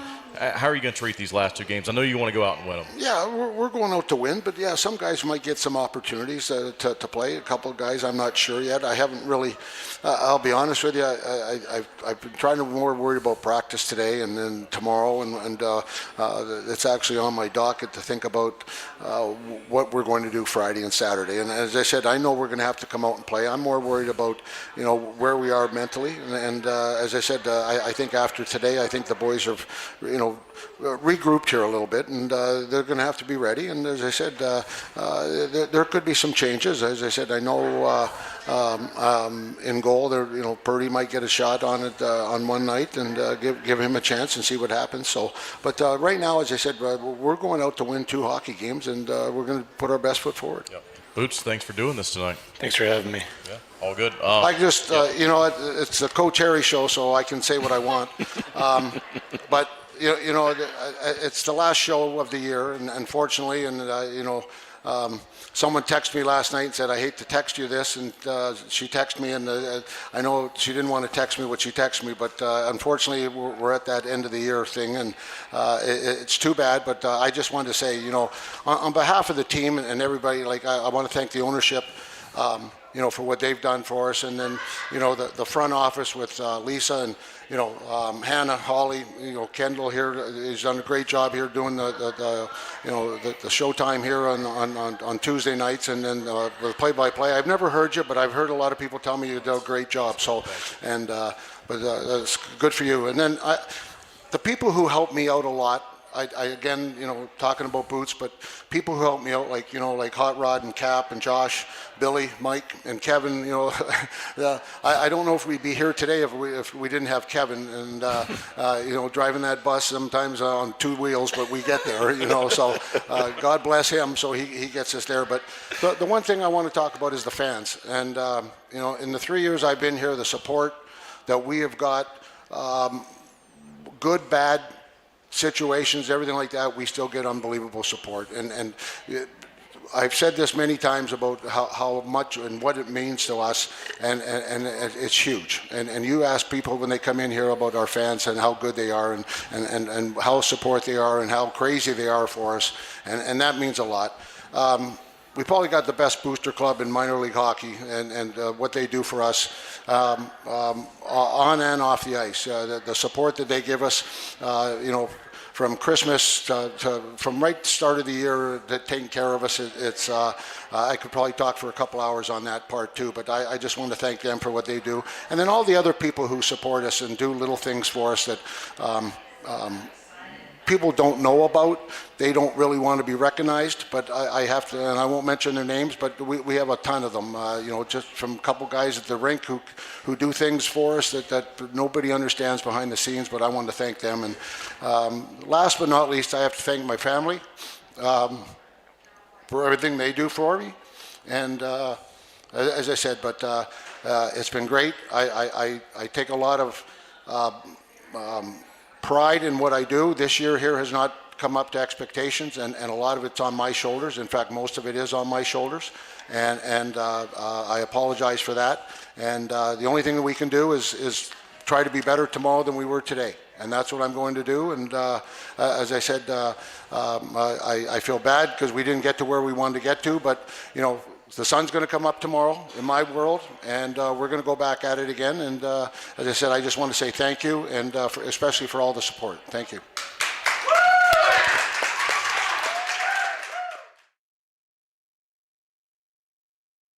Looking to buy, sell, or invest in real estate around Winston-Salem and the Triad? Meet Jennifer Sapp, your trusted local realtor. With nearly 30 years of deep experience, Jennifer specializes in everything from historic homes and remodels to investment properties, college town housing, and short sales. She's known for honesty, integrity, and making the process as stress-free as possible. Ready to make your move? Call 336-782-3148 or visit jensapprealty.com today.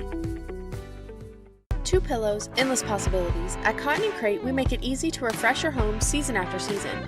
Our 18 by 18 and 12 by 20 pillow sizes pair perfectly with our seasonal collections of interchangeable covers, so you can refresh your style anytime without cluttering up your closet.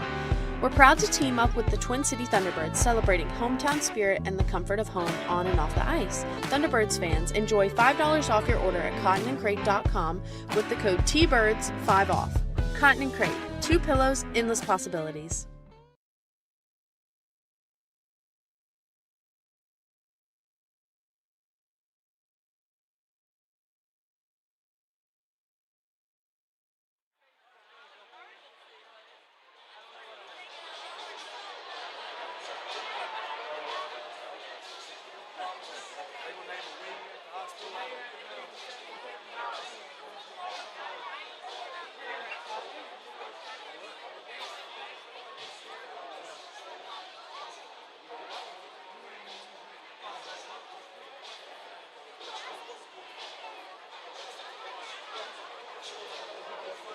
And welcome back live inside the Winston-Salem Fairgrounds Arena. Kendall Grayson with you for the final period of regulation on home ice this season, the Culver's third period.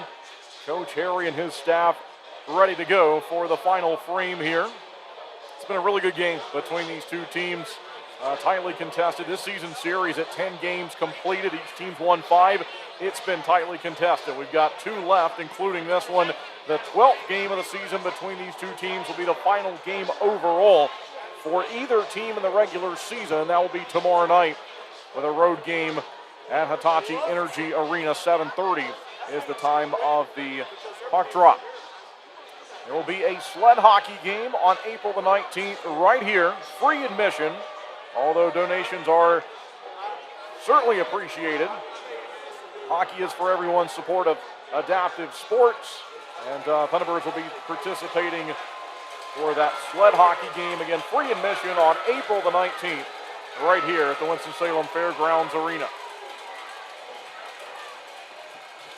So the Bobcats are back, and here's the entrance for the final time this season on home ice for the Thunderbirds.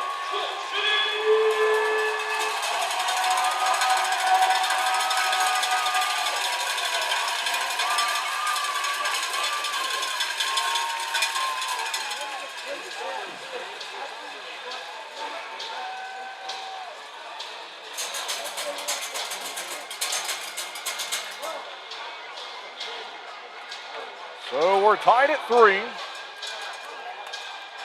Roman Kramer, Connor Craig, Jan Salak. Scoring for Twin City, Danny Martin, Jordan Rosenbaum, Denver Craig scoring for Blue Ridge. Each team has returned. They are ready. Thunderbirds will attack right to left in this upcoming Culver's third period. Final period of regulation on home ice this season. We may need more. We've seen it here before. Overtime game-winning goals in this building this year from Roman Kramer. Kason Gallant with the overtime game winner recently against Athens. We have yet to see a shootout this season for the Thunderbirds, as all the games that have gone past regulation have ended in overtime. And Twin City has won 4 of those 5. We're tied for now. Let's see if the Thunderbirds can go out and win this one in the final home game of the year.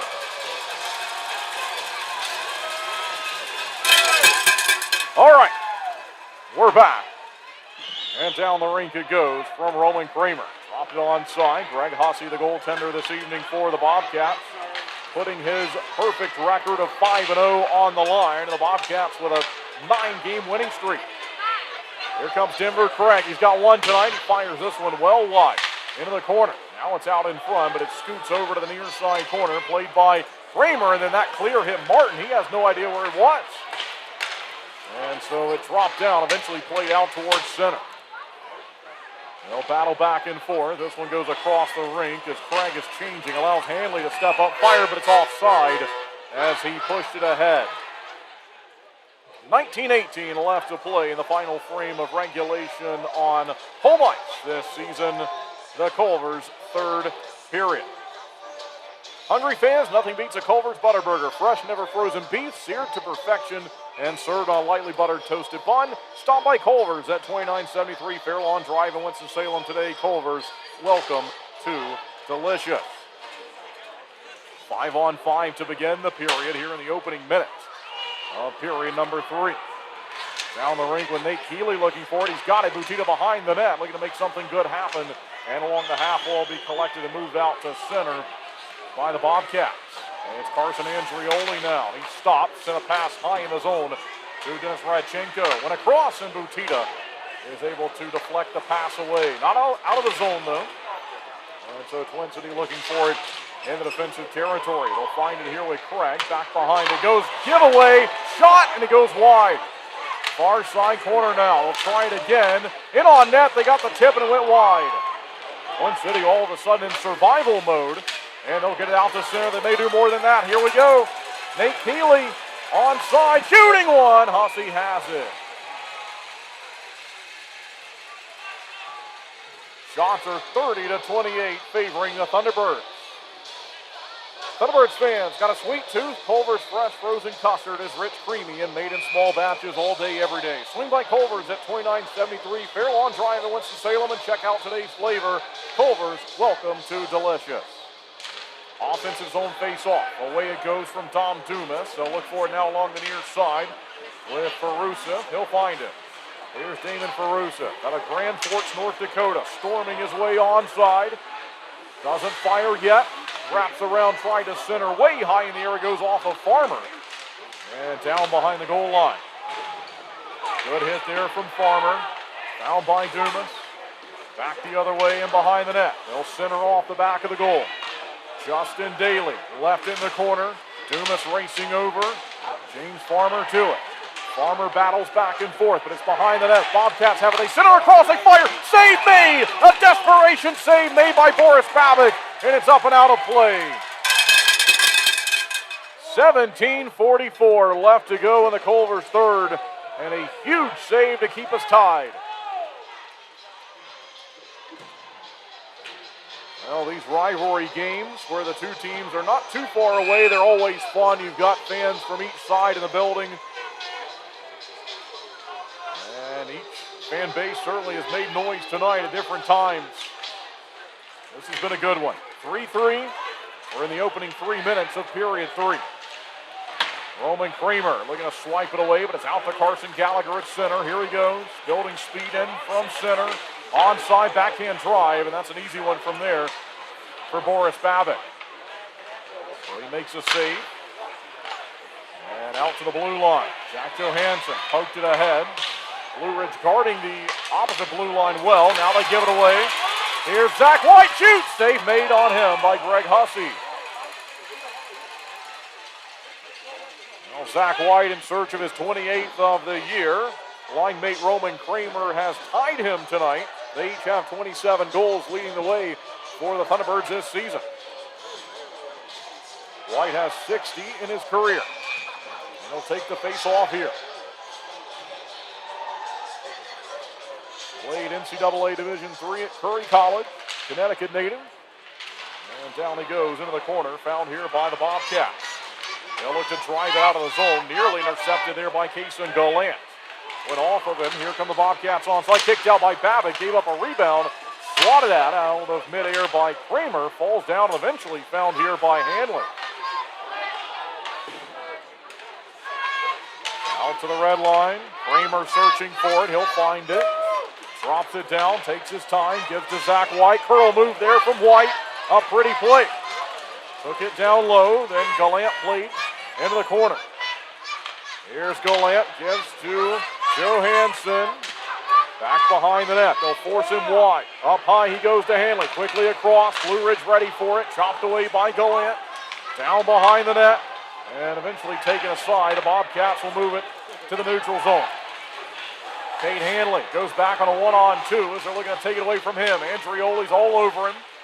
Found by Johansson. Gallant gets knocked over. They give it away. Blue Ridge with it onside. Rosenbaum, a slap shot is blocked. We have played 4 minutes here in the Culvers. Third period in on Babick, and he's got it. Shots are even at 31-31. The score is even at 3-3. Athens still leading Monroe by a goal at 2-1 on the road. Baton Rouge has 2 on home ice against Biloxi. It's 2-0. Topeka leading Indiana 3-1. High-scoring game, PD in Columbus, and the Ice Caps with a 2-goal advantage at 6-4 on the road in the third period. We're back here with the Thunderbirds finding it behind the net from the defensive end face-off. Binghamton leading Danbury on the road by 3. Port Huron leading Watertown 6-2. That's the out-of-town scoreboard report. The teams who are headed to the postseason are known. There's still some seeding up for grabs here in the final weekend. Chance onside given away by Blue Ridge. Stephen Alvo, he'll drop it down the rink, collected here by the captain, John Butita. Butita over the red line, ahead he goes. Down behind the net, Hussey will play it. Out of the goal. And in the corner, back for Butita. Out to center.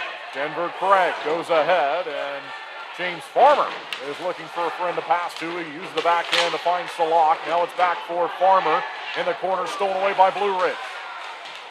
5 minutes gone by the period. Long shot, aggressive save, and a confident one by Boris Babbitt. Here comes Connor Craig. He's got one tonight. Shooting off the side of the goal. Back behind the net. Crashing in is Dom Dumas, but it was the Bobcats and Denver Craig to move it down the rink.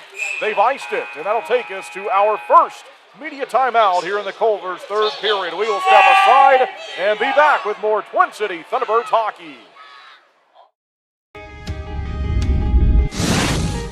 When it comes to performance, speed matters, just like on the ice. Introducing same-day dental crowns right here at Twin Oaks Dentistry. With cutting-edge technology, we craft crowns on site, eliminating the need for temporary. As proud sponsors of the Thunderbirds, we understand the need for top-notch performance. We're more than just dental care. We're your partners in achieving your best smile. Flo Cadillac is a proud sponsor of the Thunderbirds. Visit 1400 South Stratford Road for a free test drive. Or go online to flowcadillac.com to schedule a sales or service appointment.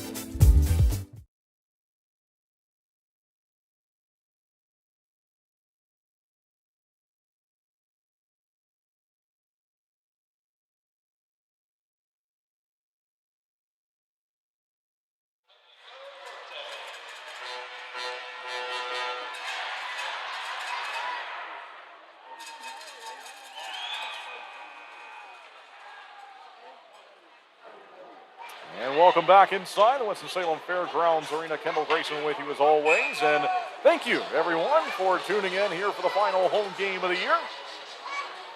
Live on YouTube, Facebook, and WTOB Radio. Down it goes. Out to center. And it's played here by Craig. He'll go ahead. Carson Gallagher's got him now. Stops the top of the near side circle. Across they go. And into the corner, Dumas is looking for it. Back and forth, found by Farmer. Took it in behind the goal line. He'll stop from there. Out to Cole Crowder. Now it's up to Farmer. Farmer dances up the wing, and he'll fire it ahead. They get it onside. Down behind the line. Thunderbirds go battling for it. And they'll hold it. Chopped ahead. And they'll say this is a delayed offside. Taken back by Blue Ridge. And here they come, Denver Craig. Penalty called on that collision. And Twin City has been penalized here. Interference. And so we'll see who they get here for the Thunderbirds. Looks like it'll be Cole Crowder.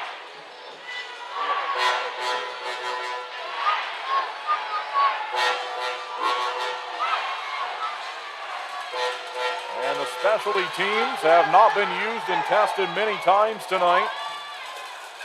This is a big opportunity here for the visitors, as they'll be looking to score for the 51st time this season on the power play. Thunderbirds go to the Bobo's Deli and Grill penalty kill. Shots on goal favoring Blue Ridge at 32-31. Awaiting the face-off. Nate Keeley, down he goes, the side of the circle. They'll look for it across the ring. Cole Crowder, interference at 6:06. Twin City is 1 for 1 on the kill so far, as White will move it down the rink and alleviate some of the pressure. Fans not thrilled with that call. And the 5-on-4 continues. Here come the Bobcats. Taken away nicely by Hanley. He'll have some room, and a soft flip will move it down the ice. I don't think he intended to do that. He sort of fanned on it, but it got the job done anyway. 13-13 left to go in the Culver's third with 1:15 now left on the penalty kill. Crowder's in the box. Here come the Bobcats through center with Damon Ferrusa. Looks to move around the defender. Shot! Great save made by Babick. He got that one with the arm. Still playing, and it's intercepted. Salak to Mott. Mott's crunch, but stayed upright. And down he goes in the clear. Blue Ridge holding on to it in the defensive territory. Out towards center. Here comes Gallagher, building speed as he goes. Steps onside. And fouled by Connor Craig. Into the corner. Gallagher gets it to Denver Craig. He takes a hit from Yuri Pestuka. And behind the goal line. They'll work it around the zone of the power play. Half a minute left on it. Gallagher a pass to no one, and then found, and they get it back to him. There's Mott to affect it. They drive it. Good save made by Babick. Craig looking to clear, and out it goes, and Mott could have a play on it here. Found by Salak. He'll move it ahead with just 13 seconds left on the Bobo's Deli and Grill penalty kill. We have played 8 minutes now in this Culver's third period. Tie game, 3-3, and out of the box is Crowder. 5-on-5 again.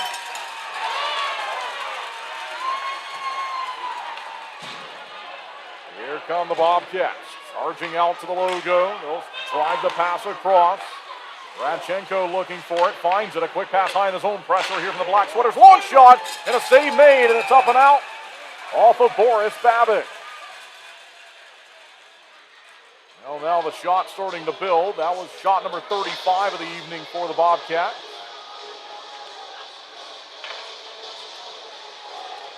Thanks for tuning in here. Fan Appreciation Night 2026.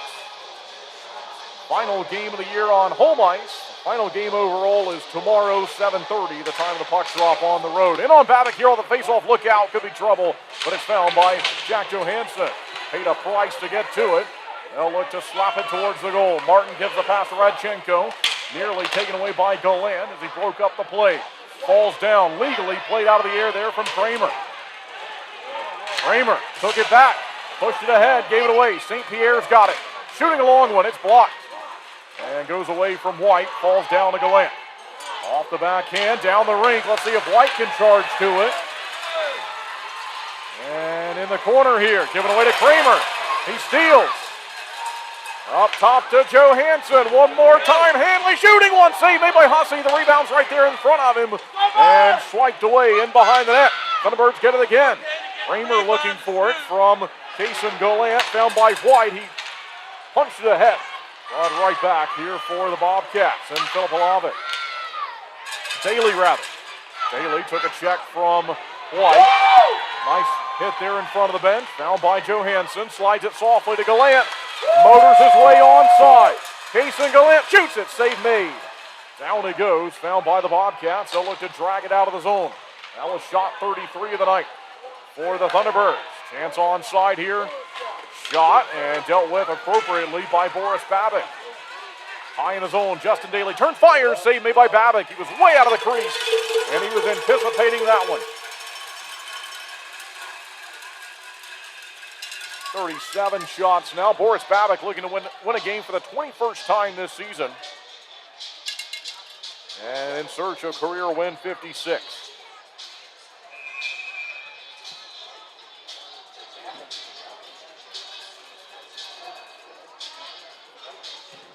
Here's the face-off, one away from Mott. Olavic fired ahead. It was blocked. Mott goes up to Farmer. Here's Farmer. Down back behind the goal. Collision. Dom Dumas sees it, finds it, and slides it to James Farmer. Tried to go indirectly there from the board. Stolen away. Back and forth. Found at center.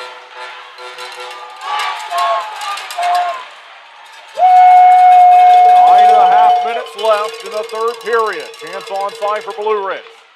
They'll go back into the corner. Pressure. Thunderbirds can't get to it. Babick swats at it behind the goal. Couldn't find it. Radchenko shoots. Save made by Babick. Up and out of play. Media timeout. We'll be right back with more Twin City Thunderbirds hockey. When you compete at your best, you need a team that keeps you moving. At Yadkin Physical Therapy, we're proud to be the official physical therapy provider of the Twin City Thunderbirds. From the first evaluation to hands-on treatment, we focus on what matters, reducing pain, restoring mobility, and building confidence. Because performance isn't just about recovering, it's about training smarter, strength, stability, balance, and control. Our therapists tailor every plan to each individual so you can return to the ice, the gym, or the job feeling stronger. The same level of care we provide the Thunderbirds is here for our whole community. Students, weekend warriors, and families helping you stay healthy and perform at your best.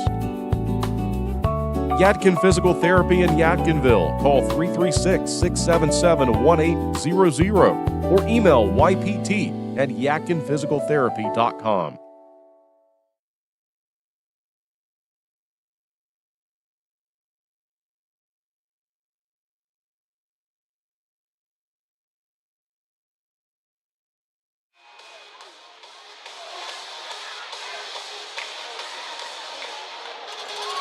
Nine minutes and 17 seconds remaining in the Culver's third period on this Friday night for the final home game of the season. We're tied at 3. Nate Keeley to the face-off circle. Estuca, Salat, Butita to his right, Cragg to his left. And away we go. Twin City has it, out to center. Back and forth, swatting at it, Jan Salat. Twin City looking to win a game for the 26th time this year. It's Butita around the boards. He'll find Connor Cragg. He lost it. They got to get to this one. It's a break. Andrioli for the lead. Shoots. It's up and out. Maybe stayed in play. Looks like it did as Boris Babick cuts down the angle. It hit the top part of the glass. And we keep moving. Thunderbirds survive. Back into the defensive end here for Blue Ridge. Out to the red line. McHugh and across. And now they retreat further. Thunderbirds making changes. Out to center. Jason Gallant out there. Jack Johansson, Cade Hanley, Nate Keeley, Jan Salak stay. Here's Damon Ferrusa. Crosses onside. Shot. Save made. Boris Babick.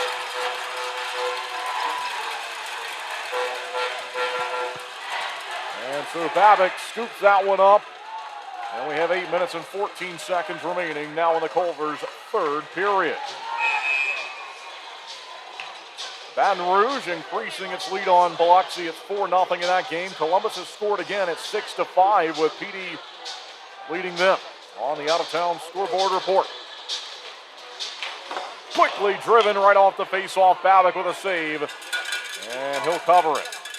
Binghamton's got a 3-goal lead on Danbury at 4-1. Port Huron still leading Watertown at 6-2. Topeka over Indiana 3-1.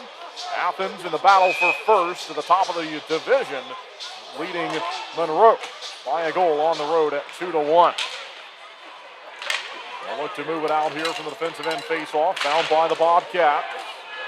They wanted a penalty. Found by Hanley. And out to center. There goes Twin City with it. Jack Johansson. He's got Kramer with him, gets it to him. Kramer squeezes it wide of the net. Found by Zach White. Down he goes. Kason Gallant trying to settle a rolling puck. It's up on edge. Then he sees it go flat. Looks to center, and White was open. They couldn't get it across his own. Way aggressive is Hanley there as he desperately tried to hold the zone. Goes out to center. Thunderbirds will have to regroup from there. They do so now. Chance on side. Zach White gives the pass. Quick shot. Save made by Hussey. That was on Kason Gallant. Chipped down by Craig. He's blasted down on a huge hit. Zach White might want to go here. Meanwhile, we still play on. Kramer shooting it wide of the net. It bounces free. Found by Craig in front of the goal as the scrum continues. The linesmen jump in there and break it away. That was happening at center ice. And here come the Bobcats on a 2-on-1. Gallagher in front, gives the pass right back to him. They take the lead. It's 4-3. 6:52 left to go in the Culver's third period. The 40th shot of the night for the Bobcats. Well, we had all that going on in front of the bench, and I think the linesman was trying to tell everyone to break it up as the Thunderbirds had numbers on side, and eventually it led to a breakdown in from center. And a late goal here in the final 7 minutes for Blue Ridge. Bobcats looking to win 10 in a row. And now the Thunderbirds trail here in the final home game of the year. 4-3. Zach White was looking to stick up for his teammate, Connor Craig, who was smashed down to the ice in front of the home bench. Eventually all that led to a break the other way. Craig has it. Now it's back to Gallagher. Gallagher waiting, goes across the zone with a quick pass. Shot, save made, rebound given up, and the Thunderbirds will get to it here. Out to center, down by Philip Holovic. They go forward, back the other way. Now it's Babick off the backhand, indirectly off the end wall. Butita rips it ahead. Intercepted along the red line. Jan Salot crashing in. Now it's Butita. Gives the pass. The Thunderbirds cross onside. Taken away. And Blue Ridge with it here with a 1-goal lead in the final 6 minutes of regulation. Carson Andrioli steps onside. They drop it back. Carson Gallagher has the go-ahead goal with Danny Martin on the assist. 13:08, the time of the scoring play. Back and forth, penalty called. And let's see who they'll get this time. It's a slash to the Bobcats. Thunderbirds will go to the power play with a chance to tie it.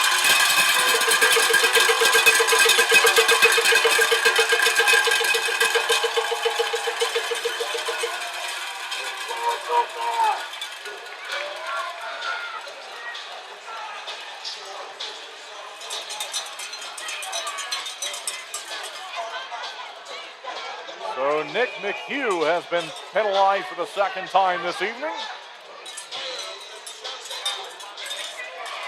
This time it's a slash at 14:20 of the Culver's third period. Face-off win on the power play. Let's see what they can do. Thunderbirds trail by a goal. Zach White, he's got it. Across his own, one-timer from Kramer, and up and out as he fanned on it. It bounced into the netting.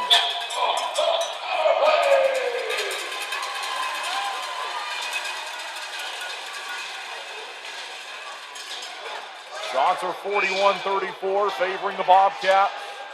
1:49 left to go on this 5-on-4. This time Blue Ridge will get to it first. They look to clear, not out. Connor Craig holds the line, steps up, shoots it. Save made by Greg Hussey. Down he goes back behind him. They'll chase after it on the power play. Zach White has it, gives to Roman Kramer. Here's Kramer. Down low they go in front. A chance hit on goal from Keeley. Save made again. Around the zone, they'll work it. Up top, calling for it. White, he got it, one-timer just over the net. Rebounds right there. Oh, look out here. Can they find it? Stays onside. Craig, around the zone he goes. Moves it to Roman Kramer. Bumps it up top. The Bobcats wearing down here, still in the zone. Kramer, he'll find it. He keeps it for himself. Up top to Zach White. Connor Craig, and it's given away, and down he goes. They'll make some quick changes. Bobcats changing up to White. He's still out there with Kramer. White's pushed down and moved off of it. Blue Ridge will have it. Here's Justin Daly. He comes back the other way, circles around, and run into by White. White will complete his change. Play by Pastuca. Deep in the defensive territory. Still time left on the power play. 30 seconds with 4:07 to play in the Culver's third period. Thunderbirds are down by 1. Final home game of the year. Salak left it back to center. Played by John Butita and then Yuri Pastuca. Back he goes. Jan Salak. Now it's down behind the goal. Pastuca will search for it. Bobcats find it. They clear. Down it goes. And it's in behind the net, collected by Butita. That's it for the power play. 5-on-5 again, but here comes Butita. Steps onside with it. John Butita trying to center, blocked, and he goes back behind the net. He got hit with a high stick, and a penalty's been called. Butita draws a penalty. Right back to the power play. Final media timeout. We'll be right back after this with more Twin City Thunderbirds hockey.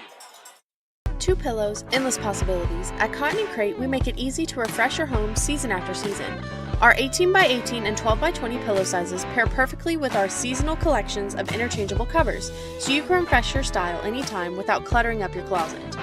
We're proud to team up with the Twin City Thunderbirds, celebrating hometown spirit and the comfort of home on and off the ice. Thunderbirds fans, enjoy $5 off your order at cottonandcrate.com with the code TBIRDS 5 off. Cotton & Crate, 2 pillows, endless possibilities. Maple Chase Golf and Country Club offers the best in recreational amenities in the Triad. Come enjoy a meal at the Pine Brook Bar and Grill, relax by our pool and cabana, and gear up at the Pro Shop while sharpening your skills on our 9,000 square foot putting green, and play around on our 18-hole Ellis Maples designed championship golf course. You can find out more at maplechasecc.com. That's maplechasecc.com.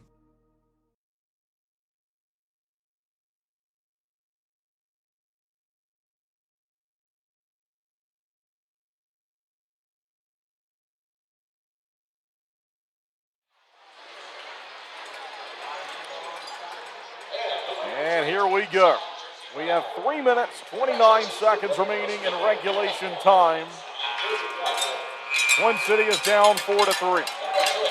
But they go to the power play after another infraction called against the Bobcats. This one, 2-minute minor for high sticking. And we're back from the final media timeout. You can hear the fans on Fan Appreciation Night doing what they can to see the next goal go in for Twin City. A failed clear. Zach White across. Case and Gallant shooting one. And a save made by Hussey. He dropped it. Back behind the goal and still onside. All the way around the zone. White to Kramer. Roman Kramer fires. It's blocked. And it's saved. And it's covered.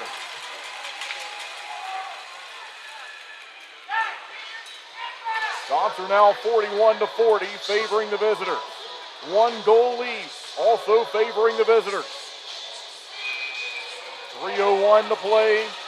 Twin City has 1:32 left on the power play. Gallagher's in the box, high sticking. Face off, he'll look for it. Down he goes. It's clear to the line, not out. Zach White held it. And then Kramer missed that one. And the Bobcats clear it. Here comes Babbitt to play it. He's in between. Radchenko takes it. Tries to stuff it to the far side post. And it's quickly captured out to center. Good pass, Tate to Tate. Kramer to Gallant. Jason Gallant onside. Gives back to Zach White on the power play. Near side. Kramer catches it. In front they go with it. Hussey made a great save. And it's cleared out to center ice. 1 minute left to go in the power play. 2:23 left in the third period. Thunderbirds down by 1, looking to tie it here. They go back off the backboards, and Kramer trying to Michigan there. Oh, wow. He tried to lacrosse that one in. Out to center. Daly shoots. Save made. Forrest Babbitt.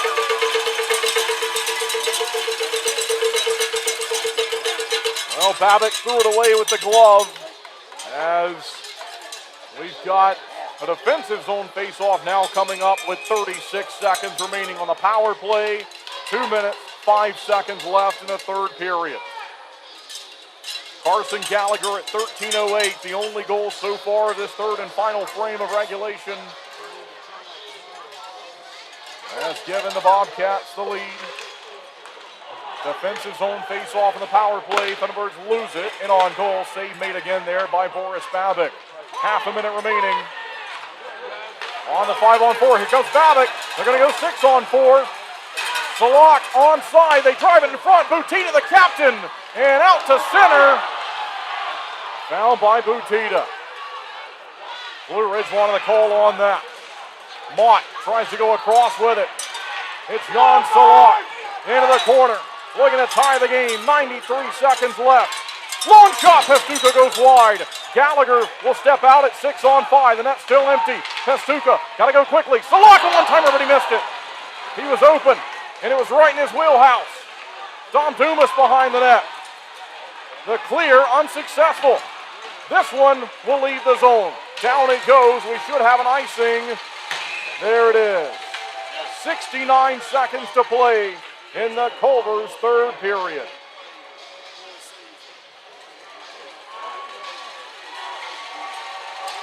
Let's see if Coach Harry wants to use his timeout right here. He does.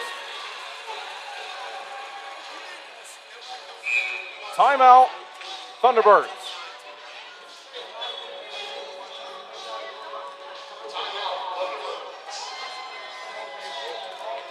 Twin City desperately looking for the next one. Roman Kramer, Connor Craig, Jan Salak have goals tonight. As the drama builds here in the final home game of the 25-26 season. This team will have one last chance to play together tomorrow. The Bobcats will head to the postseason.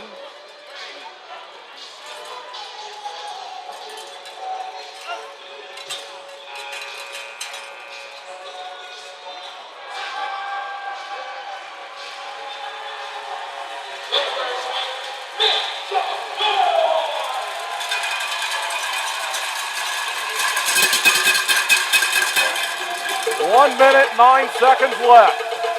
The final moments of the home schedule. Timeout is ended. Twin City needs the next one. They're down by 1. Connor Craig has it from the face-off. Down to Kramer. They'll look to work it in front of the goal. Gallant waits, doesn't fire, holding on to it. He'll find a play to Zach White. Under a minute to play now, 54 seconds. Gallant, Zach White, can't fire. They clear. Out to center. Played by Connor Craig. Up to Kason Gallant. Thunderbirds have to reload. Into an open corner. Bobcats will steal. They'll clear. Down the ice. Over the line it goes. Icing again. 37 seconds left. Blue Ridge is arguing the icing call. They thought it was deflected. And we'll see a 6-on-5 face-off in the attacking territory again.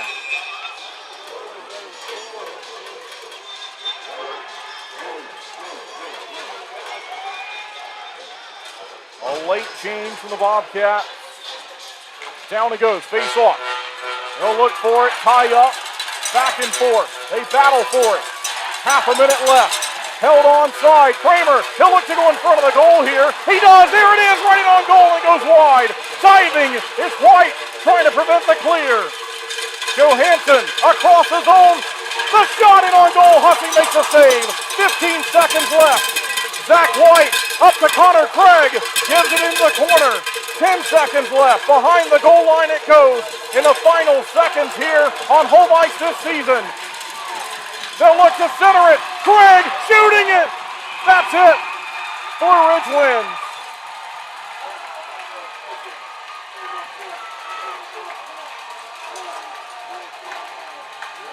This one has ended.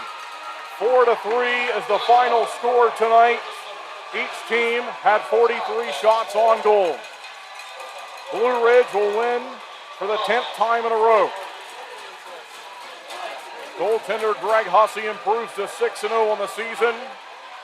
And this Thunderbirds team is down to one final game tomorrow night on the road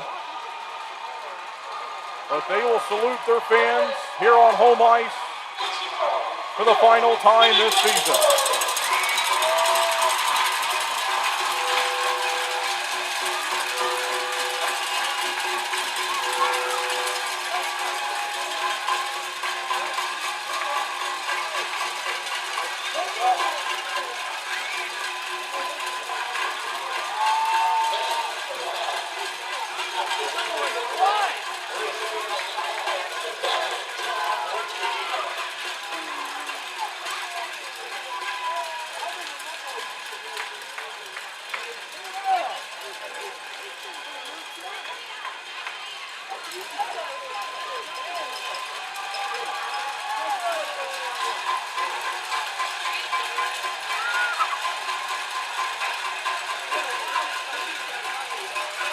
The Twin City Thunderbirds circle the rink for the final time here at home for 25-26.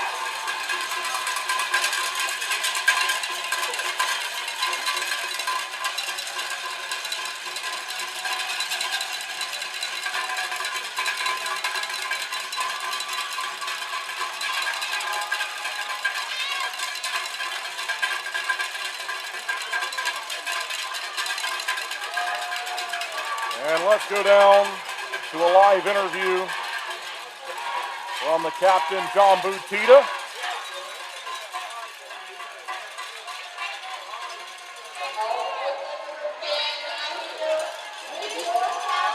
John Butita.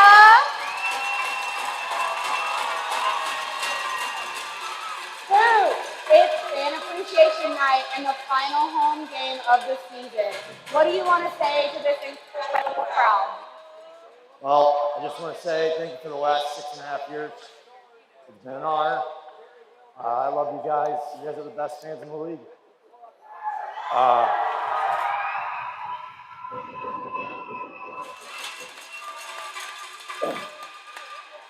You guys stuck with us thick and thin. You know, unfortunately, we couldn't make playoffs this year, but you guys still came out every game, and I just can't thank you guys enough for all the support you've given us. So I just want to say thank you again.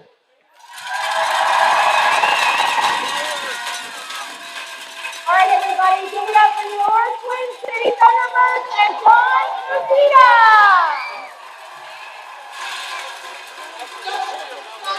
Well, an emotional John Butita thanks the fans for yet another year of support for him personally and for this team, for the entire organization. As I think it was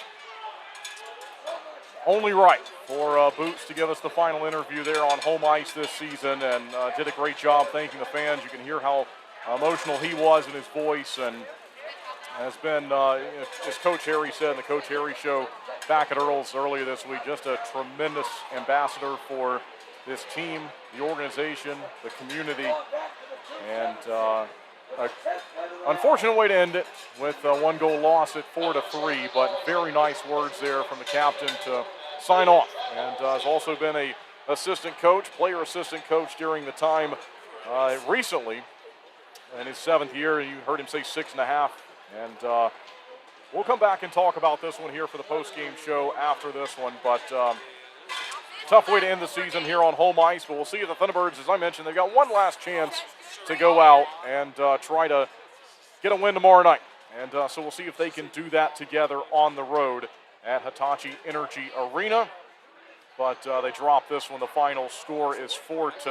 The Thunderbirds fall to 25-29-1, and it's the 32nd win of the year for the Bobcats. All right, we will take one final break, and then we'll come back for the post-game show and talk about this one tonight, leading into what will be the final game of the season tomorrow. It's a road game between the Bobcats and the Thunderbirds. Thanks for tuning in tonight. Post-game show on the way. 4-3, the final, as Blue Ridge wins this one.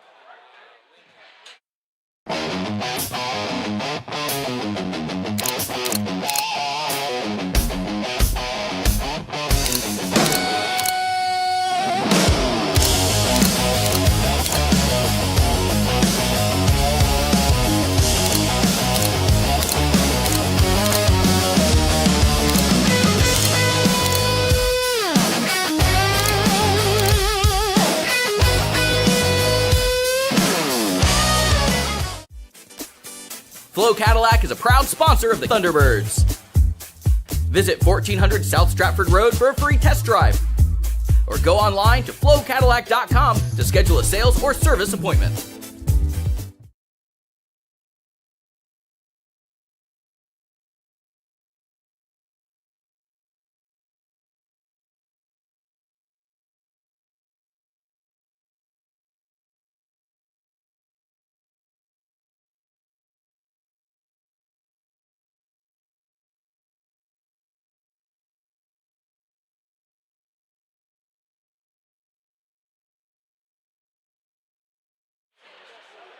All right, everyone, welcome back inside the Winston-Salem Fairgrounds Arena for the final post-game show following a home game this year. And if you're on the way home, if you've got us on in the car with WTOB, if you're watching online still with YouTube, Facebook, you came out tonight for Fan Appreciation Night. We hope that you had a great time. We know the final score was at least a goal or two away from what we wanted it to be, but good support throughout the season. And unfortunately, this is it for the games on home ice this year. We'll be back for more games in October. The next time the Thunderbirds will hit the ice. That's based off of schedule. Twin City could have the first 3 or 4 weeks on the road, who knows, but that's when the season will get back underway.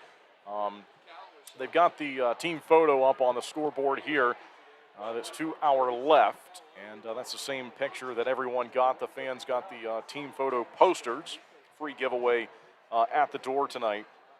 This was a memorable game, but one the Thunderbirds just fall a little bit short on. 4-3 the final, and Blue Ridge will take the edge in this season series at 6 wins to 5, entering the 12th matchup of the year tomorrow on the road. Again, that will be a 7:30 game, so we will have a 7:15 pregame show for you ahead of the final game of the year. Blue Ridge will go to the postseason. Thunderbirds will have game 56 be their final one tomorrow.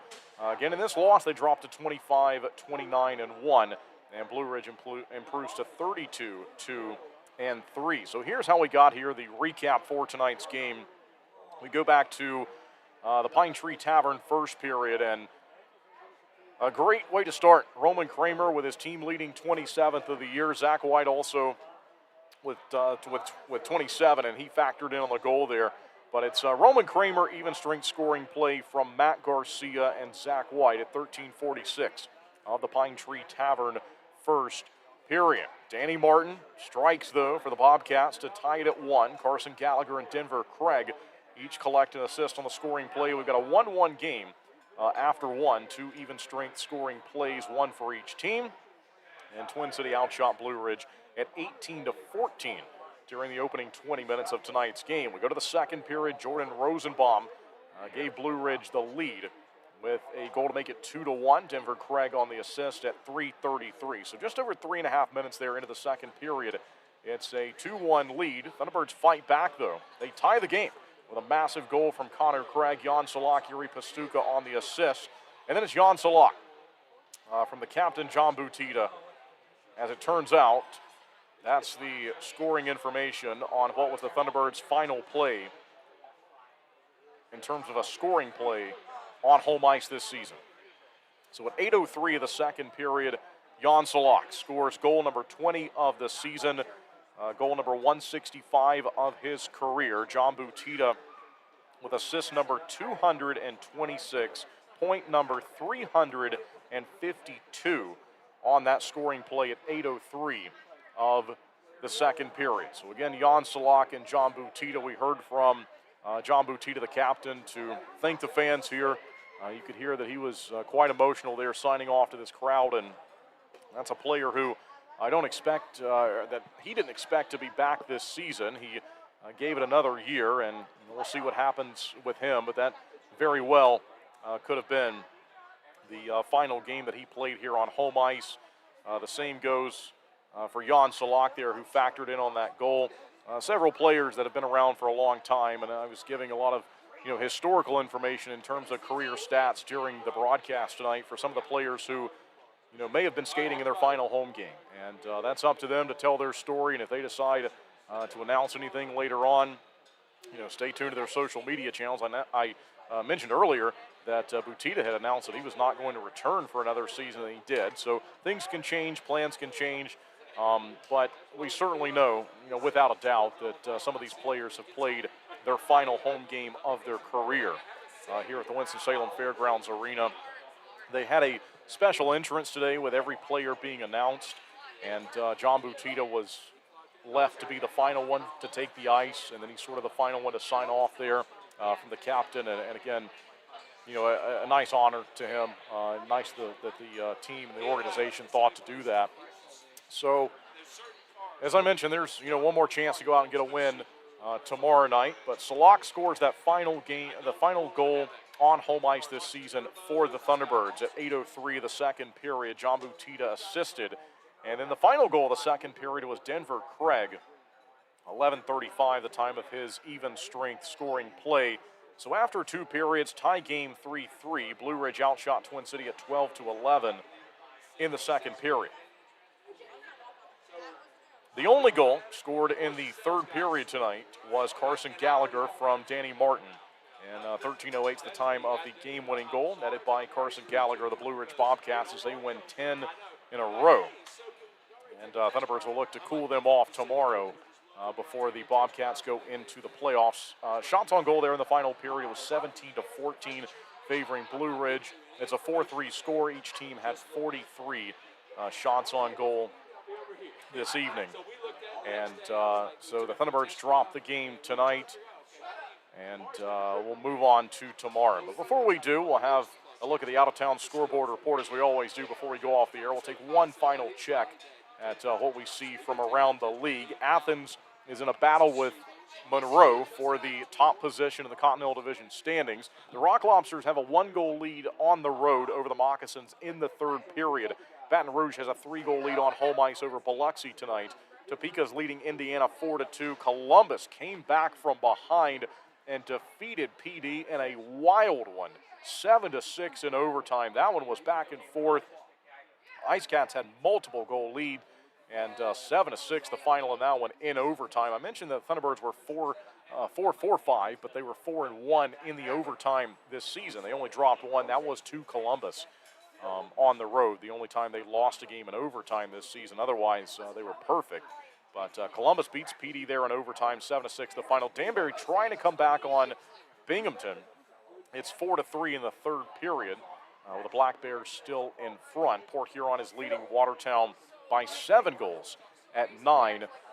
So that's what it looks like for the out-of-town scoreboard report. The slate of games tomorrow and what is going to be the final day of the regular season. There's already some playoff matchups confirmed, and those games will begin as soon as Wednesday. And so Blue Ridge is going to host Port Huron on Wednesday, 7:30 for a playoff game. Topeka will play host to Binghamton at 8:05 Wednesday night. But before that, we go to the final day of the regular season, and here's what it will look like tomorrow. At 6:05, Watertown will travel to Port Huron. At 7 o'clock, Danbury's got a road game against Binghamton. Columbus will play host to PD at 7:05. 8:05 Eastern, Topeka plays host to Indiana. And at 8:05 Eastern, Baton Rouge will host Biloxi. Our game, 7:30. And it'll be at Hitachi Energy Arena. And the 7:30 start will mean a 7:15 pregame show for the broadcast for tomorrow.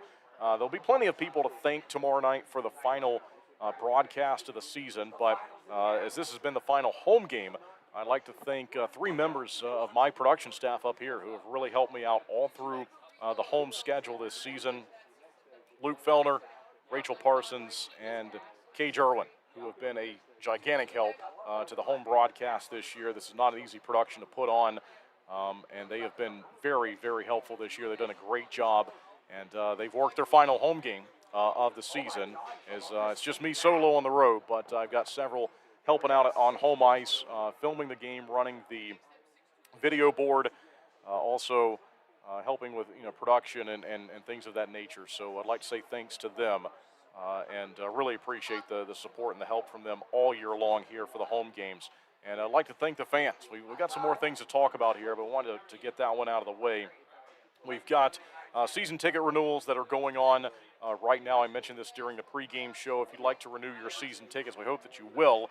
You can take advantage of this current season pricing, the 25-26 season pricing before they are set to increase for the 26-27 season. You must do that by May the 1st to take advantage of that current season pricing, the 25-26 pricing.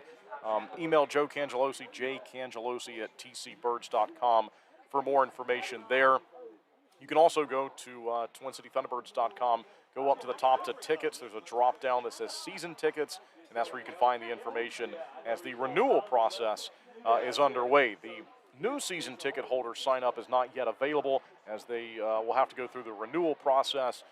Folks will want several to change seats. They've got to get the renewals done, and then all that can start with new season ticket sign-ups and things of that nature. So if you'd like to become a season ticket holder, just wait a few weeks and we'll get you some more information. Right now the renewal process is going on. So we really do appreciate everyone's support, as we will, for the video broadcast, put up the team photo that was given out tonight for the fans here in the building for the team photo poster. That was the giveaway for the final game of the season. But thanks everyone for coming out here to home games this year at the fairgrounds, and just showing your support and being loud and everything that makes a home game work. We really appreciate it, and it's been fun to call games in this building this season.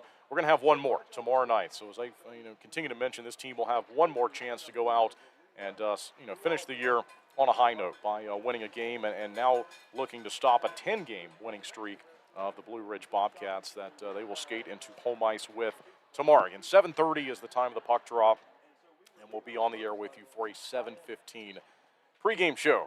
The same place that you found the game tonight, WTOB Radio, YouTube, and Facebook. That's where we will also be for the broadcast for tomorrow night's game. And until then, Kendall Grayson signing off from this fan appreciation night. Thanks to the fans. Thank you for everything, all that you do. We really appreciate it. And this home season has come to an end. But we'll have one more game for you tomorrow again, 7:15, the pregame show in Whitfield. Until then, good night from Winston-Salem. Thanks for joining us all year long for the home schedule here in 25-26.